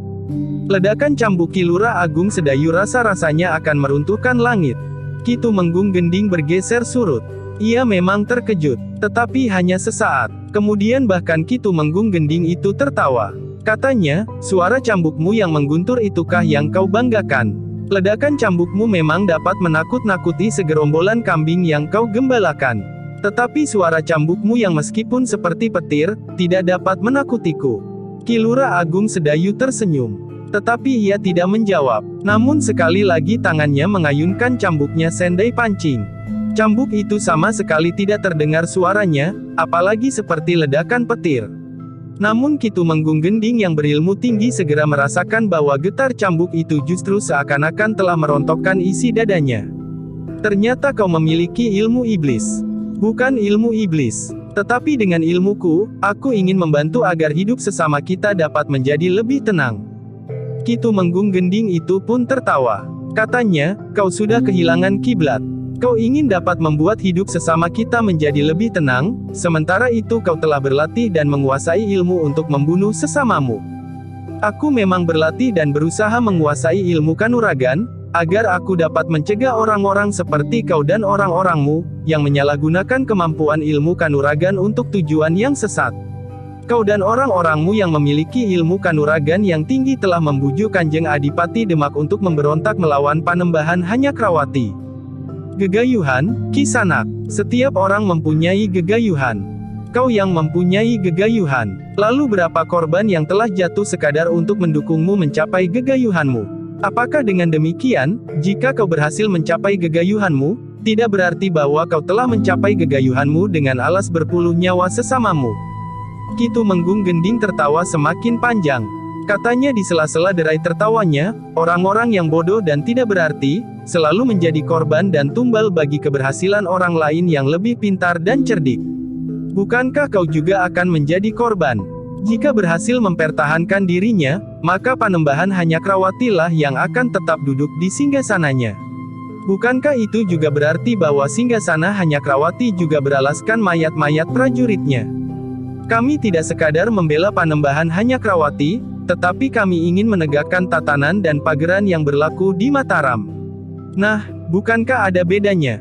Panembahan Hanyakrawati atau bukan, kami akan tetap menegakkan tatanan dan pageran. Bukan untuk diri kami sendiri. Karena itu maka pengorbanan kami bukan untuk Panembahan Hanyakrawati. Kau tahu bedanya? Persetan, geram Tumenggung Gending, sekarang bersiaplah untuk mati. Ki Lurah Agung Sedayu tidak menjawab lagi. Sementara itu Ki Tumenggung Gending pun telah menyerang bagaikan banjir bandang. Namun Ki Lurah Agung Sedayu pun telah bersiap sepenuhnya untuk menghadapinya. Karena itu dengan tangkasnya Ki Lurah Agung Sedayu pun berloncatan sambil memutar ujung cambuknya. Sementara itu Ki Tumenggung Gending tidak lagi berniat untuk melepaskan lawannya lagi. Ia tidak berniat memancing lawannya memasuki jebakan, sebagaimana dilakukan terhadap Ki Tumenggung Derpayuda. Tetapi kali ini Ki Tumenggung Gending ingin menghabisi lawannya itu. Tetapi lawannya adalah seorang yang ilmunya sangat tinggi. Ternyata lawannya itu tidak berada di bawah kemampuan Ki Tumenggung Derpayuda. Tetapi dengan keris pusakanya yang melampaui ukuran keris kebanyakan itu, Ki Tumenggung Gending yakin bahwa ia akan dapat membunuh lawannya. Satu goresan kecil pada kulit lawannya, telah cukup untuk mengantarkan lawannya itu ke lubang kubur. Ki Lurah Agung Sedayu pun menyadari bahwa kerisnya merupakan sifat kandel yang sangat dibanggakan oleh Ki Tumenggung Gending. Karena itu maka Ki Lurah Agung Sedayu ingin mengecilkan arti keris itu bagi Ki Tumenggung Gending. Sebenarnya lah bahwa Ki Lurah Agung Sedayu dengan sengaja tidak menarik ujung cambuknya ketika Ki Tumenggung Gending menebas ujung cambuknya dengan keris yang dibanggakannya itu. Ki Tumenggung Gending memang agak terkejut, bahwa kerisnya tidak mampu untuk memutuskan ujung cambuk lawannya. Gila senjata orang Mataram itu, geram Ki Tumenggung Gending. Sementara itu Ki Lurah Agung Sedayu menyerangnya seperti angin prahara. Cambuknya berputaran kemudian menghentak Sendai Pancing. Sekali-kali ujungnya mematuk seperti kepala seekor ular bandotan. Tetapi Ki Tumenggung Gending pun mampu bergerak dengan cepat. Kakinya berloncatan bagaikan tidak menyentuh tanah. Meskipun demikian, ternyata bahwa ujung cambuk Ki Lurah Agung Sedayu mampu memburunya, sehingga seleret luka telah menggores lengannya. Anak iblis kau, geram Ki Tumenggung Gending. Kemarahannya telah membakar jantungnya ketika ia merasa dari lukanya yang pedih itu meleleh darahnya yang hangat. Kemarahannya itu telah membuat Ki Tumenggung bertempur semakin sengit. Ujung kerisnya bagaikan lalat yang berterbangan di sekitar tubuh Ki Lurah Agung Sedayu. Meskipun Ki Lurah itu memutar ujung cambuknya sehingga seakan-akan menjadi perisai yang melingkari tubuhnya, namun ternyata bahwa ujung keris Ki Tumenggung Gending sempat juga hinggap di tangannya, sejengkal di atas pergelangannya. Sengatan itu memang mengejutkan Ki Lurah Agung Sedayu, sehingga Ki Lurah itu pun meloncat surut beberapa langkah.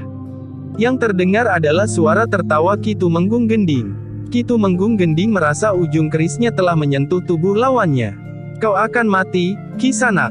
Kesombonganmu bahwa kau berani menghadapi aku di medan perang ini telah menghentikan pengabdianmu kepada Kanjeng Panembahan Hanyakrawati. Seperti kataku tadi, Panembahan hanya Krawatilah yang akan bertahan duduk di atas tahtanya. Jika ia berhasil, maka tahtanya akan beralaskan mayatmu pula, di samping mayat puluhan korban yang lain. Ki Lurah Agung Sedayu memandangi luka di tangannya. Ujung keris itu hanya membuat luka kecil di tangannya itu. Tetapi Ki Tumenggung itu pun berkata, meskipun lukamu tidak lebih besar dari seekor nyamuk kecil, tetapi warangan kerisku adalah warangan yang terbaik yang akan segera membunuhmu. Ki Lurah Agung Sedayu masih saja berdiri tegak sambil merenungi luka di tangannya. Namun kemudian katanya, Ki Tumenggung Gending, warangan kerismu memang sangat tajam, tetapi kematian seseorang tidak tergantung kepada orang lain. Jika Yang Maha Agung masih melindungiku, maka aku tentu masih akan dapat memberikan perlawanan yang justru akan dapat menghentikan nafasmu untuk mencapai gegayuhan yang tidak sepatutnya itu. Kau masih akan melawan, tentu, Ki Tumenggung. Semakin banyak kau bergerak, maka racun itu akan bekerja semakin cepat di tubuhmu. Umurmu pun akan menjadi semakin cepat pula berakhir. Sudah aku katakan, bukan kau yang menentukan umurku. Sekarang bersiaplah. Kau atau aku yang akan lebih dahulu tersingkir dari arena pertempuran ini. Ki Tumenggung Gending masih saja tertawa. Katanya, bagus. Agaknya kau sudah menjadi putus asa. Kau akan menghabiskan saat-saat terakhirmu dengan sikap seorang prajurit. Bagus. Ternyata kau memang seorang prajurit sejati. Ki Lurah Agung Sedayu tidak menjawab. Tetapi cambuknya lah yang menghentak. Tanpa suara, tetapi getarannya bagaikan meruntuhkan jantung Ki Tumenggung Gending. Demikianlah, keduanya telah terlibat kembali dalam pertarungan yang sengit. Ki Tumenggung Gending yang yakin akan menghentikan perlawanan Ki Lurah Agung Sedayu itu pun biar tempur semakin garang. Sementara itu Ki Lurah Agung Sedayu pun telah menghentakkan ilmunya pula. Dengan demikian maka pertarungan antara keduanya menjadi semakin sengit, sehingga para prajurit yang bertempur di sekitarnya seakan-akan tidak tahu lagi apa yang terjadi di antara keduanya. Dalam pertempuran yang semakin sengit itu, Ki Tumenggung Gending menjadi sangat heran, bahwa lawannya itu masih saja mampu bertempur dengan garangnya. Sementara itu Ki Tumenggung Gending yakin bahwa kerisnya telah berhasil menyentuh tangannya sejengkal di atas pergelangan. Seharusnya bisa warangan pada kerisku ini sudah mulai bekerja, berkata Ki Tumenggung Gending di dalam hatinya. Namun ternyata bahwa Ki Lurah Agung Sedayu itu sama sekali tidak terpengaruh oleh bisa warangan keris Ki Tumenggung Gending yang dibanggakannya itu. Bahkan ujung cambuk Ki Lurah Agung Sedayu yang berputaran itu tiba-tiba saja telah mematuk bahunya. Ki Tumenggung Gending itu terdorong beberapa langkah surut. Bahunya terasa sakit sekali. Tulang-tulangnya seakan-akan menjadi retak. Ki Tumenggung Gending yang sudah menyentuh tubuh lawannya dengan kerisnya, tetapi seakan-akan tidak berpengaruh itu, menjadi sangat marah. Tetapi Ki Tumenggung Gending sudah jemu berkejar-kejaran dengan Senapati Mataram. Karena itu maka Ki Tumenggung Gending sudah bertekad untuk beradu ilmu pamungkas dengan Senapati Mataram yang bersenjata cambuk itu. Bahkan yang mampu menahan pengaruh bisa dari warangan kerisnya yang sangat tajam. Jika aku berhasil, maka aku akan menyapu para Senapati Mataram yang lain dengan aji pamungkasku. Ki Tumenggung Gending masih sempat memandang langit sekilas. Matahari sudah menjadi semakin rendah.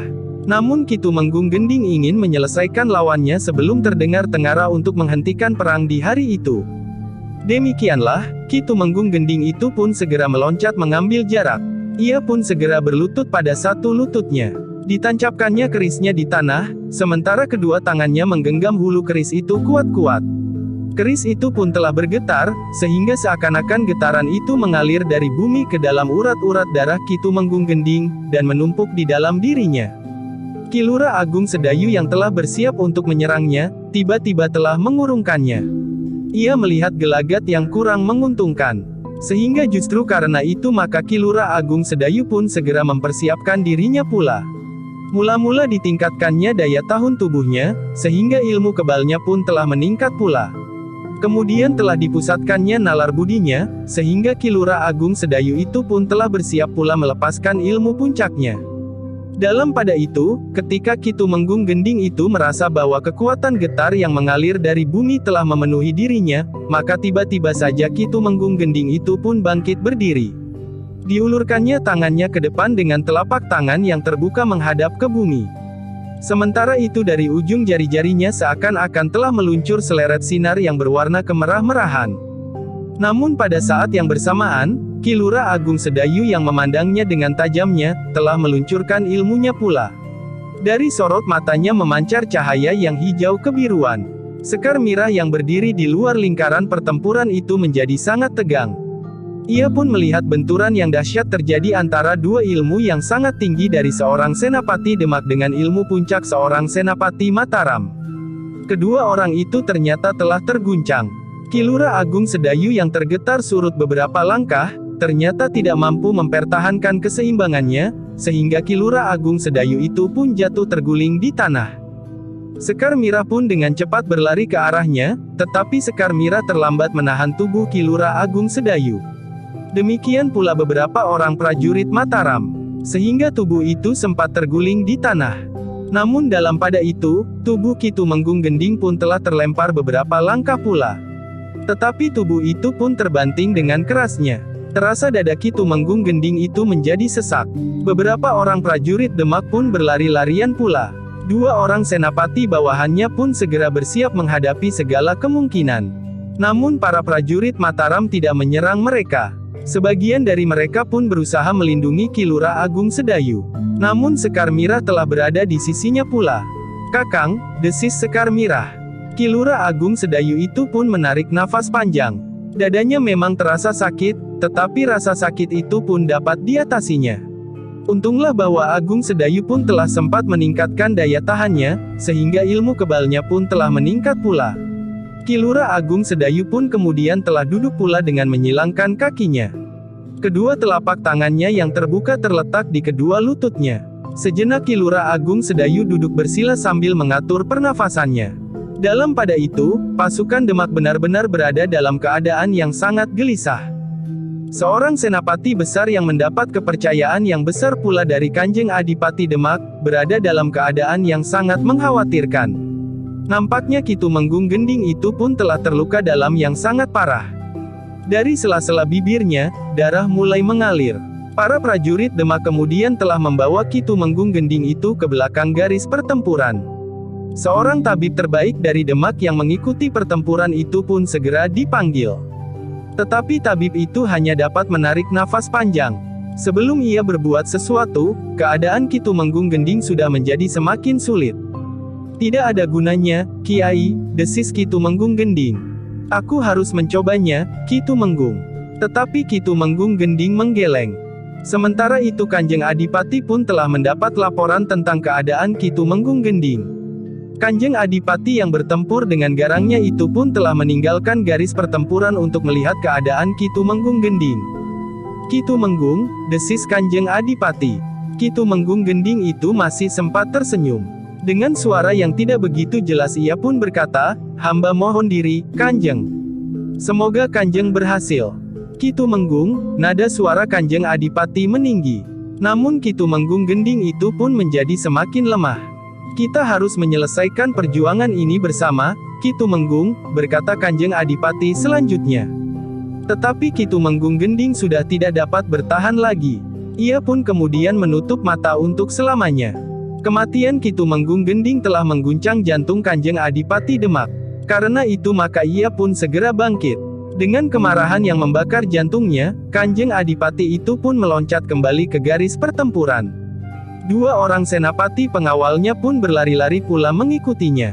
"Aku akan menghabisi para senapati Mataram sampai orang yang terakhir." Kanjeng Adipati Demak itu pun kemudian bertempur bagaikan banteng ketaton. Para prajurit Mataram yang berani mencoba menghalanginya, akan segera terlempar dari arena pertempuran. Dengan demikian, bersama dengan dua orang senapati pengawalnya, Kanjeng Adipati Demak itu rasa-rasanya telah berhasil mendesak seluruh pasukan Mataram itu bergeser surut. Kegarangan Kanjeng Adipati Demak itu ternyata nampak oleh Kanjeng Panembahan Hanyakrawati.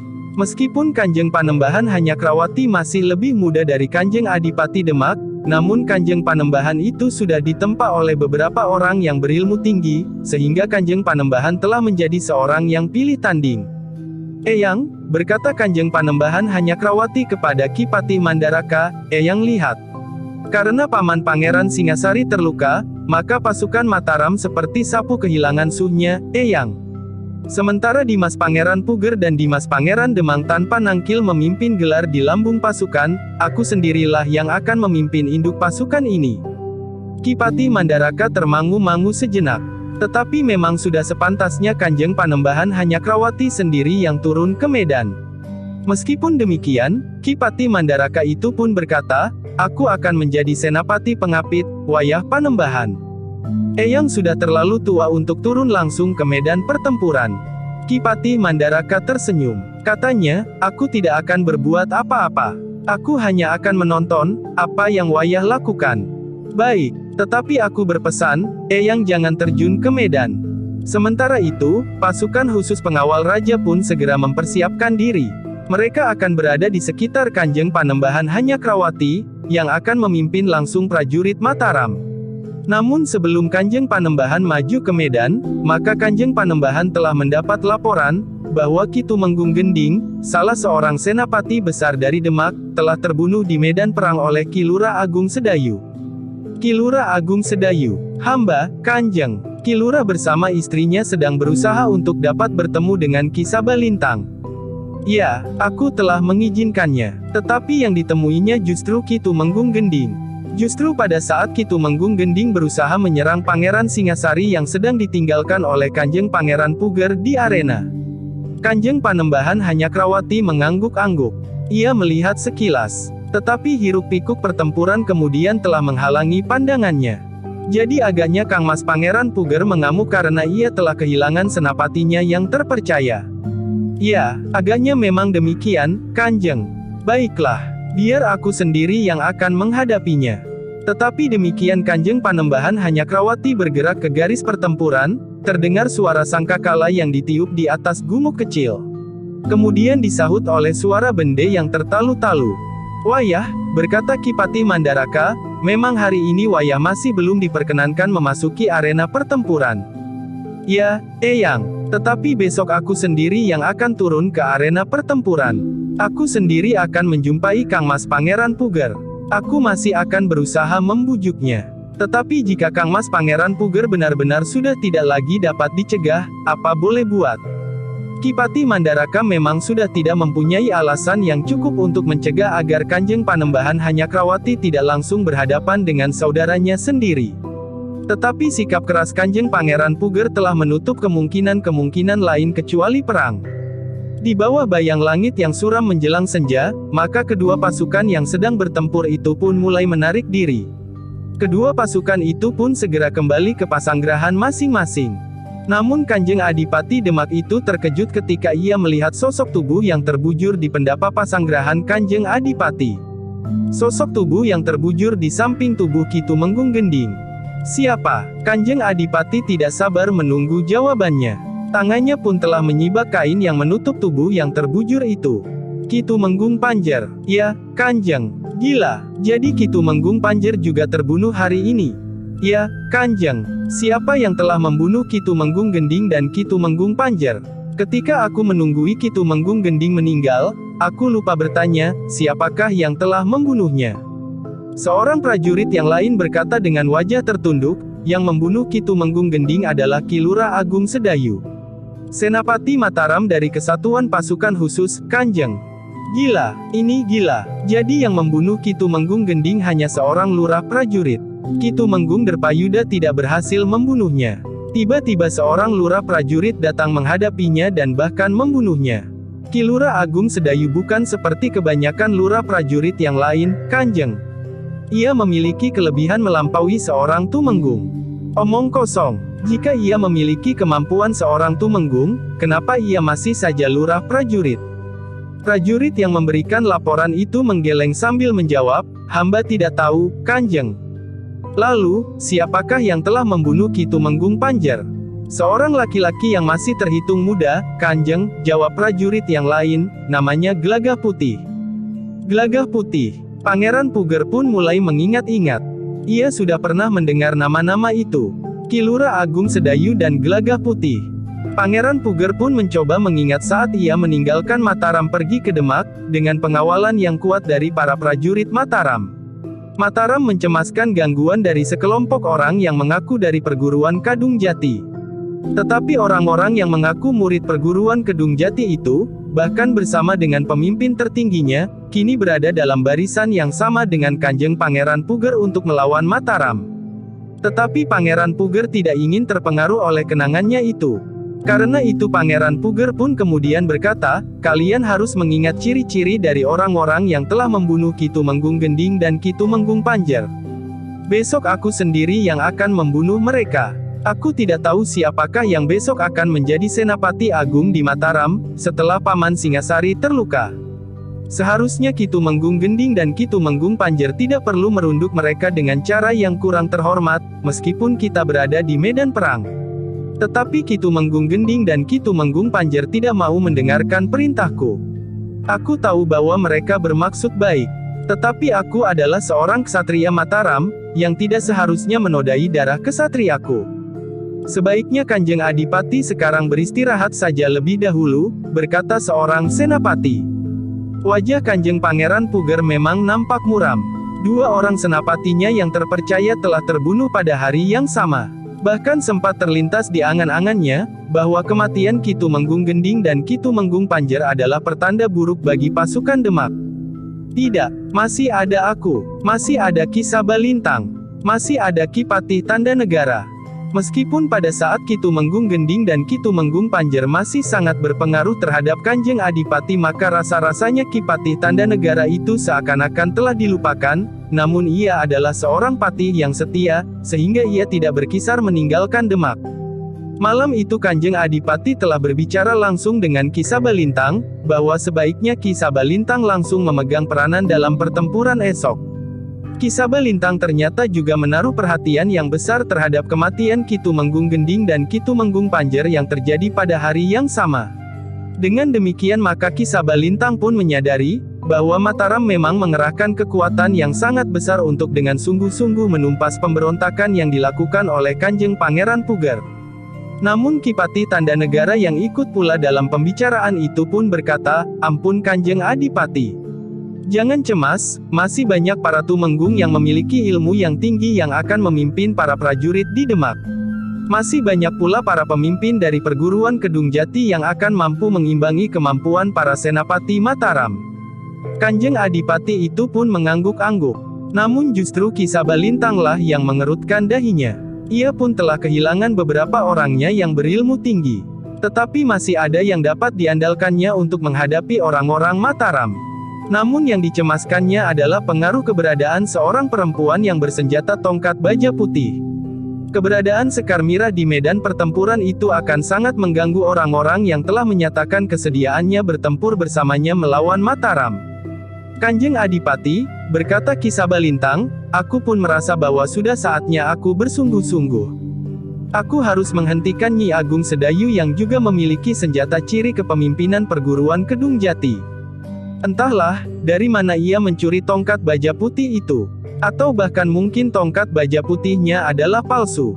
Karena itu, jika aku berhasil dapat bertemu langsung dengan perempuan itu, maka aku akan dapat meyakinkan diriku sendiri bahwa aku adalah memang pemimpin tertinggi dari perguruan Kedung Jati yang besar ini. Aku akan mematahkan tongkat baja putih yang berada di tangan perempuan itu. Jadi perempuan itu adalah istri Ki Lurah Agung Sedayu, yang telah membunuh Ki Tumenggung Gending. Ya, bagus. Kau bunuh perempuan itu. Aku akan membunuh suaminya karena ia sudah membunuh Ki Tumenggung Gending. Kemudian aku pun akan membunuh laki-laki yang terhitung masih muda yang bernama Gelagah Putih, yang telah membunuh Ki Tumenggung Panjer. Gelagah Putih adalah sepupu Ki Lurah Agung Sedayu, sahut Ki Sabalintang yang pernah bertualang di tanah perdikan Menoreh meskipun selalu gagal. Namun Ki Sabalintang yang telah menempa diri di bawah bimbingan seorang yang berilmu sangat tinggi yang hidup di sebuah goa di lereng Gunung Telamaya, telah membuatnya menjadi seorang yang pilih tanding. Pertapa itu telah menempanya dengan berbagai ilmu kanuragan yang rumit. Balaskan dendamku, berkata pertapa itu. Aku sendiri sudah kehilangan kesempatan untuk menghukum orang-orang Mataram yang bengis itu. Aku tidak mempunyai dukungan kekuatan yang memadai. Apa yang telah dilakukan oleh orang-orang Mataram itu? Seorang pangeran dari Mataram telah membunuh guruku. Pangeran siapa? Raden Rangga. Raden Rangga. Raden Rangga sudah lama tidak ada lagi. Aku tahu, tetapi kebencianku kepada orang-orang Mataram tidak dapat aku redam lagi. Ki Sabalintang mengangguk-angguk. Namun kemudian ia pun bertanya, apa yang sudah dilakukan oleh Raden Rangga terhadap kakek guru? Raden Rangga memaksa guru menghentikan tapanya. Apakah tapa kakek guru itu dianggap mengganggu pangeran yang aneh itu? Pangeran yang lebih sering disebut Raden Rangga, yang mempunyai kesaktian tidak terbatas itu. Sebenarnya guru tidak mengganggu Raden Rangga itu sendiri. Ketika Raden Rangga lewat di sebelah bukit tempat guru bertapa, ia menerima pengaduan dari rakyat beberapa padukuhan yang dilewatinya, bahwa karena guru bertapa di bukit itu maka udara di sekitarnya menjadi sangat panas. Pepohonan menjadi layu dan bahkan kering. Sawah-sawah tidak dapat ditanami, sehingga tanah yang luas di sekitar bukit itu menjadi tanah yang kering kerontang. Tidak selembar rumput pun dapat tumbuh. Apa yang kemudian dilakukan oleh Raden Rangga? Raden Rangga mendatangi guru. Raden Rangga yang masih muda itu minta guru menghentikan tapanya. Tentu saja guru berkeberatan. Ia menganggap Raden Rangga sebagai seorang anak yang datang mengganggunya. Namun ternyata bahwa Raden Rangga bersungguh-sungguh, sehingga keduanya sepakat untuk menyelesaikan persoalan mereka dengan perang tanding. Mereka memilih sebatang pohon randu alas sebagai arena perang tanding itu. Randu alas. Ya, mereka akan berperang tanding di antara dahan-dahan dan cabang pohon randu alas itu. Mereka benar-benar berperang tanding di atas pohon itu. Ya, perang tanding yang sangat dahsyat. Semua daun, ranting dan bahkan cabang-cabang pohon randu alas itu pun runtuh sampai dahan yang terakhir. Raden Rangga itu akhirnya dapat mengalahkan kakek guru. Pertapa itu menarik nafas panjang. Katanya, itulah yang sangat menyakitkan hatiku. Pada saat itu aku baru menguasai ilmuku sampai tataran terakhir, tetapi masih belum tuntas. Karena itu ketika guruku terbunuh, aku tidak dapat berbuat apa-apa. Jika guruku saja tidak dapat menandingi kemampuan Raden Rangga, apalagi aku pada waktu itu. Kemudian guru menyempurnakan ilmu guru tanpa bimbingan. Ya, tetapi semua dasar-dasarnya sudah aku kuasai. Aku tinggal menyempurnakan dan mengembangkannya. Bahkan aku merasa bahwa apa yang aku kuasai sekarang lebih baik dari apa yang dikuasai oleh guru pada waktu itu. Bahkan seandainya Raden Rangga itu masih ada sekarang, aku ingin menjajaki ilmunya yang dikatakan orang tidak ada batasnya itu. Ki Sabalintang mengangguk-angguk penuh harap, bahwa ia pun akan memiliki ilmu yang akan mampu menandingi ilmu Raden Rangga itu. Tetapi berbeda dengan Pertapa yang menjadi gurunya, Ki Sabalintang tidak mempunyai waktu sebanyak gurunya untuk menyempurnakan dan mengembangkan ilmunya. Karena itu maka Ki Sabalintang masih belum mampu memiliki tingkat kemampuan sebagaimana Pertapa yang tinggal di goa lereng Bukit Telamaya itu. Meskipun demikian, kemajuan ilmu Ki Sabalintang sudah memberinya kebanggaan. Ia yakin bahwa ia adalah orang terbaik di perguruan Kedung Jati. Bahkan jika perempuan yang bernama Sekar Mira itu datang kepadanya dengan tongkat baja putihnya, ia akan menyambutnya dengan penuh keyakinan akan dapat mengalahkannya, dan bahkan menguasai tongkat baja putihnya itu pula. Tetapi Ki Sabalintang tidak tahu bahwa pada saat-saat terakhir, Nyi Lurah Agung Sedayu itu telah mengasah ilmunya sehingga sampai pada tataran tertinggi. Dalam samadinya serta dalam penempaan diri, gurunya, Ki Sumangkar, seakan-akan telah datang kepadanya serta menumpahkan segala ilmunya itu kepadanya. Bukan hanya bekal yang diberikan oleh Ki Sumangkar, tetapi Sekar Mira telah dimatangkan pula oleh Ki Lurah Agung Sedayu, serta dalam latihan bersama dengan Gelagah Putih dan Rara Wulan, ilmunya pun menjadi semakin lengkap. Demikianlah, maka Ki Sabalintang pun telah mengusung dua beban di pundaknya. Selain keinginannya yang melambung tinggi untuk mendapatkan Kamukten lewat dukungannya kepada Demak, ia juga dibebani oleh Pertapa di Bukit Telamaya itu untuk membalaskan dendamnya kepada orang-orang Mataram, terutama kepada saudara-saudara Raden Rangga. Di antaranya tentu Kanjeng Panembahan Hanyakrawati sendiri. Malam itu Ki Sabalintang telah memutuskan bahwa di keesokan harinya ia harus terjun langsung di pertempuran, di antara beberapa orang yang berilmu tinggi yang sudah bergabung dengan perguruan terbesar di bumi Mataram, perguruan Kedung Jati. Namun dalam pada itu, Kanjeng Adipati Demak memutuskan, bahwa Demak tidak akan merubah-rubah gelarnya. Besok pagi Demak masih akan turun dengan gelar Gajah Meta. Sementara itu para senapati di pasukan Mataram pun telah mendapat perintah, bahwa besok yang akan memimpin langsung pasukan Mataram adalah Kanjeng Panembahan Hanyakrawati sendiri. Pangeran Singasari yang terluka memang tidak akan dapat memimpin pasukan Mataram di keesokan harinya. Karena itu maka Pangeran Singasari itu hanya dapat berpesan, hati-hatilah, Angger Panembahan. Ada orang-orang yang licik di dalam pasukan Demak. Mereka berpegang pada tatanan perang tanpa menghiraukan pertarungan senapati yang sedang berlangsung. Aku mengerti, Paman. Maksud Paman, sebagaimana terjadi pada Paman sendiri. Ya, aku akan berada di medan bersama para senapati pengawalku. Mereka akan mencegah kelicikan-kelicikan seperti itu. Yang telah terjadi pada Paman merupakan pelajaran yang berharga, sehingga tidak akan aku abaikan. Aku akan menonton di belakang, wayah Panembahan, berkata Kipati Mandaraka. Pangeran Singasari menarik nafas panjang. Meskipun sebenarnya Kipati Mandaraka sudah terlalu tua untuk berada di medan pertempuran, tetapi ia tentu akan didampingi oleh senapati-senapati pengawalnya yang masih lebih muda. Sedangkan Pangeran Puger Muda serta Pangeran Demang tanpa nangkil masih akan tetap berada di gelar pasukan sebelah menyebelah pasukan induk. Panembahan Hanyakrawati pun tidak akan merubah gelarnya pula. Gelar Cakrabyuha, yang ternyata memiliki kelebihan dari gelar Gedong Minep yang lebih banyak bertahan. Menjelang tengah malam, para pemimpin pasukan dari kedua belah pihak pun menyempatkan diri untuk beristirahat. Sementara itu sekelompok prajurit masih sibuk mengurus kawan-kawan mereka yang terluka dan yang gugur di pertempuran.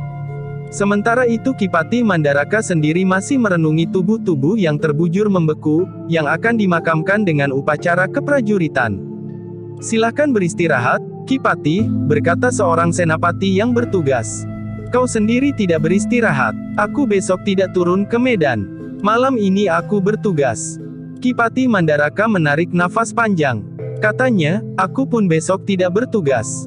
Aku hanya akan menonton permainan bunuh-bunuhan itu. Senapati itu mengerutkan dahinya. Namun senapati itu dapat mengerti perasaan Kipati Mandaraka yang sudah menjadi semakin tua. Sejak pertempuran itu pecah, maka setiap kali ia melihat wajah Kipati itu muram. Dalam pada itu di perkemahannya, Agung Sedayu dan Sekar Mirah telah memulihkan keadaannya. Ki Lurah Agung Sedayu sudah dapat menguasai kesulitan di dalam tubuhnya. Sementara itu luka di bahu Sekar Mirah sudah tidak terasa mempengaruhinya lagi. Bahkan obat-obatan terbaik yang diberikan oleh Ki Lurah Agung Sedayu seakan-akan telah menyembuhkan luka itu. Bahkan seandainya Sekar Mirah harus bertempur melawan Ki Sabalintang, luka itu tidak akan mengganggunya. Mirah, berkata Ki Lurah Agung Sedayu, Kanjeng Adipati Demak telah kehilangan dua orang senapati pengapitnya yang sangat dipercayainya. Karena itu, besok mungkin sekali yang akan hadir di medan adalah Kipati Tandanegara dan Ki Sabalintang itu sendiri. Para pemimpin dari mereka yang mengaku murid-murid dari perguruan Kedung Jati yang lain, tentu merasa tidak akan banyak mempunyai kesempatan, karena Ki Tumenggung Gending dan Ki Tumenggung Panjer yang mereka agungkan itu sudah terbunuh. Ya, Kakang, besok aku berharap akan dapat bertemu langsung dengan Ki Sabalintang. Kesempatanmu untuk membuktikan, bahwa bukan Ki Sabalintanglah yang pantas disebut pemimpin perguruan Kedung Jati. Ya, Kakang, untuk meningkatkan daya tahan tubuhmu, agar kau tidak kehabisan tenaga selama kau bertempur melawannya, jangan lupa, butir-butir ramuan obat yang aku buat itu. Ya, Kakang, tadi siang aku juga sudah menelannya sebutir. Kau rasakan pengaruhnya. Ya, Kakang, jangan menunggu tenagamu menurun. Kau dapat menelannya 3 butir atau 4 butir sehari. Besok, sebelum kita bergerak ke medan, kemudian setelah matahari sepenggalah, berikutnya pada saat matahari melampaui puncaknya, dan berikutnya lagi pada saat matahari menjadi semakin rendah. Jika Ki Sabalintang mempergunakan ilmu dari aliran perguruan Kedung Jati yang murni, maka kau pun dapat memamerkannya. Aku yakin bahwa apa yang pernah kau warisi dari Ki Sumangkar sudah sangat lengkap. Kau pun telah mematangkannya. Tetapi jika Ki Sabalintang melengkapi ilmunya dengan aliran yang lain, jangan segan-segan melengkapi ilmumu yang kau warisi dari perguruan Kedung Jati lewat Ki Sumangkar itu dengan unsur-unsur lain, yang dapat membuatmu semakin mapan. Ya, Kakang, aku mengerti. Demikianlah, maka mereka pun kemudian telah memanfaatkan waktu mereka untuk beristirahat. Gelagah Putih dan Rara Wulan pun telah beristirahat pula, setelah mereka sempat mempertajam ingatan mereka atas isi kitab yang mereka terima lewat isyarat dari Kiai Namaskara. Namun baik Gelagah Putih maupun Rara Wulan yang pernah berlatih bersama Nyi Lurah itu pada hari-hari terakhir, menganggap bahwa ilmu Sekar Mira itu sudah cukup memadai. Pada saat-saat Nyi Lurah itu meningkatkan daya tahan tubuhnya pada tataran tertinggi, yang dimatangkan oleh pengaruh ilmu Ki Lurah Agung Sedayu, maka daya tahan Nyi Lurah itu telah berada pada lapisan ilmu kebal, meskipun belum sekokoh ilmu kebal Ki Lurah Agung Sedayu sendiri. Nyi Lurah pun telah mampu melontarkan getar puncak ilmu perguruan Kedung Jati, dengan atau tanpa tongkat baja putihnya, sebagaimana unsur kewadagannya. Terutama inti panasnya api. Namun unsur-unsur yang lainnya akan dapat pula terangkat untuk saling mendukung. Malam pun menjadi semakin dalam. Suasana menjadi semakin hening, kecuali di pemakaman. Para prajurit yang bertugas masih sibuk memakamkan kawan-kawan mereka yang gugur. Bahkan Kipati Mandaraka pun berada di makam pula, mendampingi senapati yang bertugas. Sementara itu di perkemahan, para senapati dan prajurit yang besok pagi akan turun ke medan sedang beristirahat sebaik-baiknya. Besok mereka harus bangun pagi-pagi, mempersiapkan diri, kemudian maju ke medan perang. Beberapa kelompok prajurit, baik yang berada di induk pasukan maupun yang berada di gelar samping, yang telah beristirahat di hari itu, akan dapat menjadi tenaga yang lebih segar dari kawan-kawan. Sementara itu para prajurit cadangan pun telah diturunkan pula ke medan. Ketika langit menjadi merah menjelang fajar, para prajurit di kedua belah pihak telah mulai mempersiapkan diri. Ada yang menyempatkan diri mandi di sungai. Tetapi ada yang hanya mencuci muka saja. Mereka pun kemudian menyempatkan diri untuk makan, agar mereka sempat beristirahat sejenak setelah makan. Ketika langit menjadi lebih terang, maka para prajurit itu pun mulai bergerak ke kesatuan mereka masing-masing. Pangeran Puger Muda serta Pangeran Demang tanpa nangkil tetap memimpin gelar di samping gelar pasukan induk, yang akan langsung dipimpin oleh Panembahan Hanyakrawati sendiri. Sejenak kemudian maka terdengar isyarat yang pertama. Suara sangkakala di atas gumuk kecil, disahut oleh gaung bende yang bertalu untuk yang pertama kalinya. Kedua pasukan yang akan bertempur di medan itu pun telah mempersiapkan diri sebaik-baiknya. Mereka telah memeriksa senjata-senjata serta senjata cadangan mereka, ikat pinggang mereka, pakaian mereka dan ikat kepala mereka, serta ciri-ciri keprajuritan serta kesatuan mereka masing-masing. Bersambung ke jilid 384.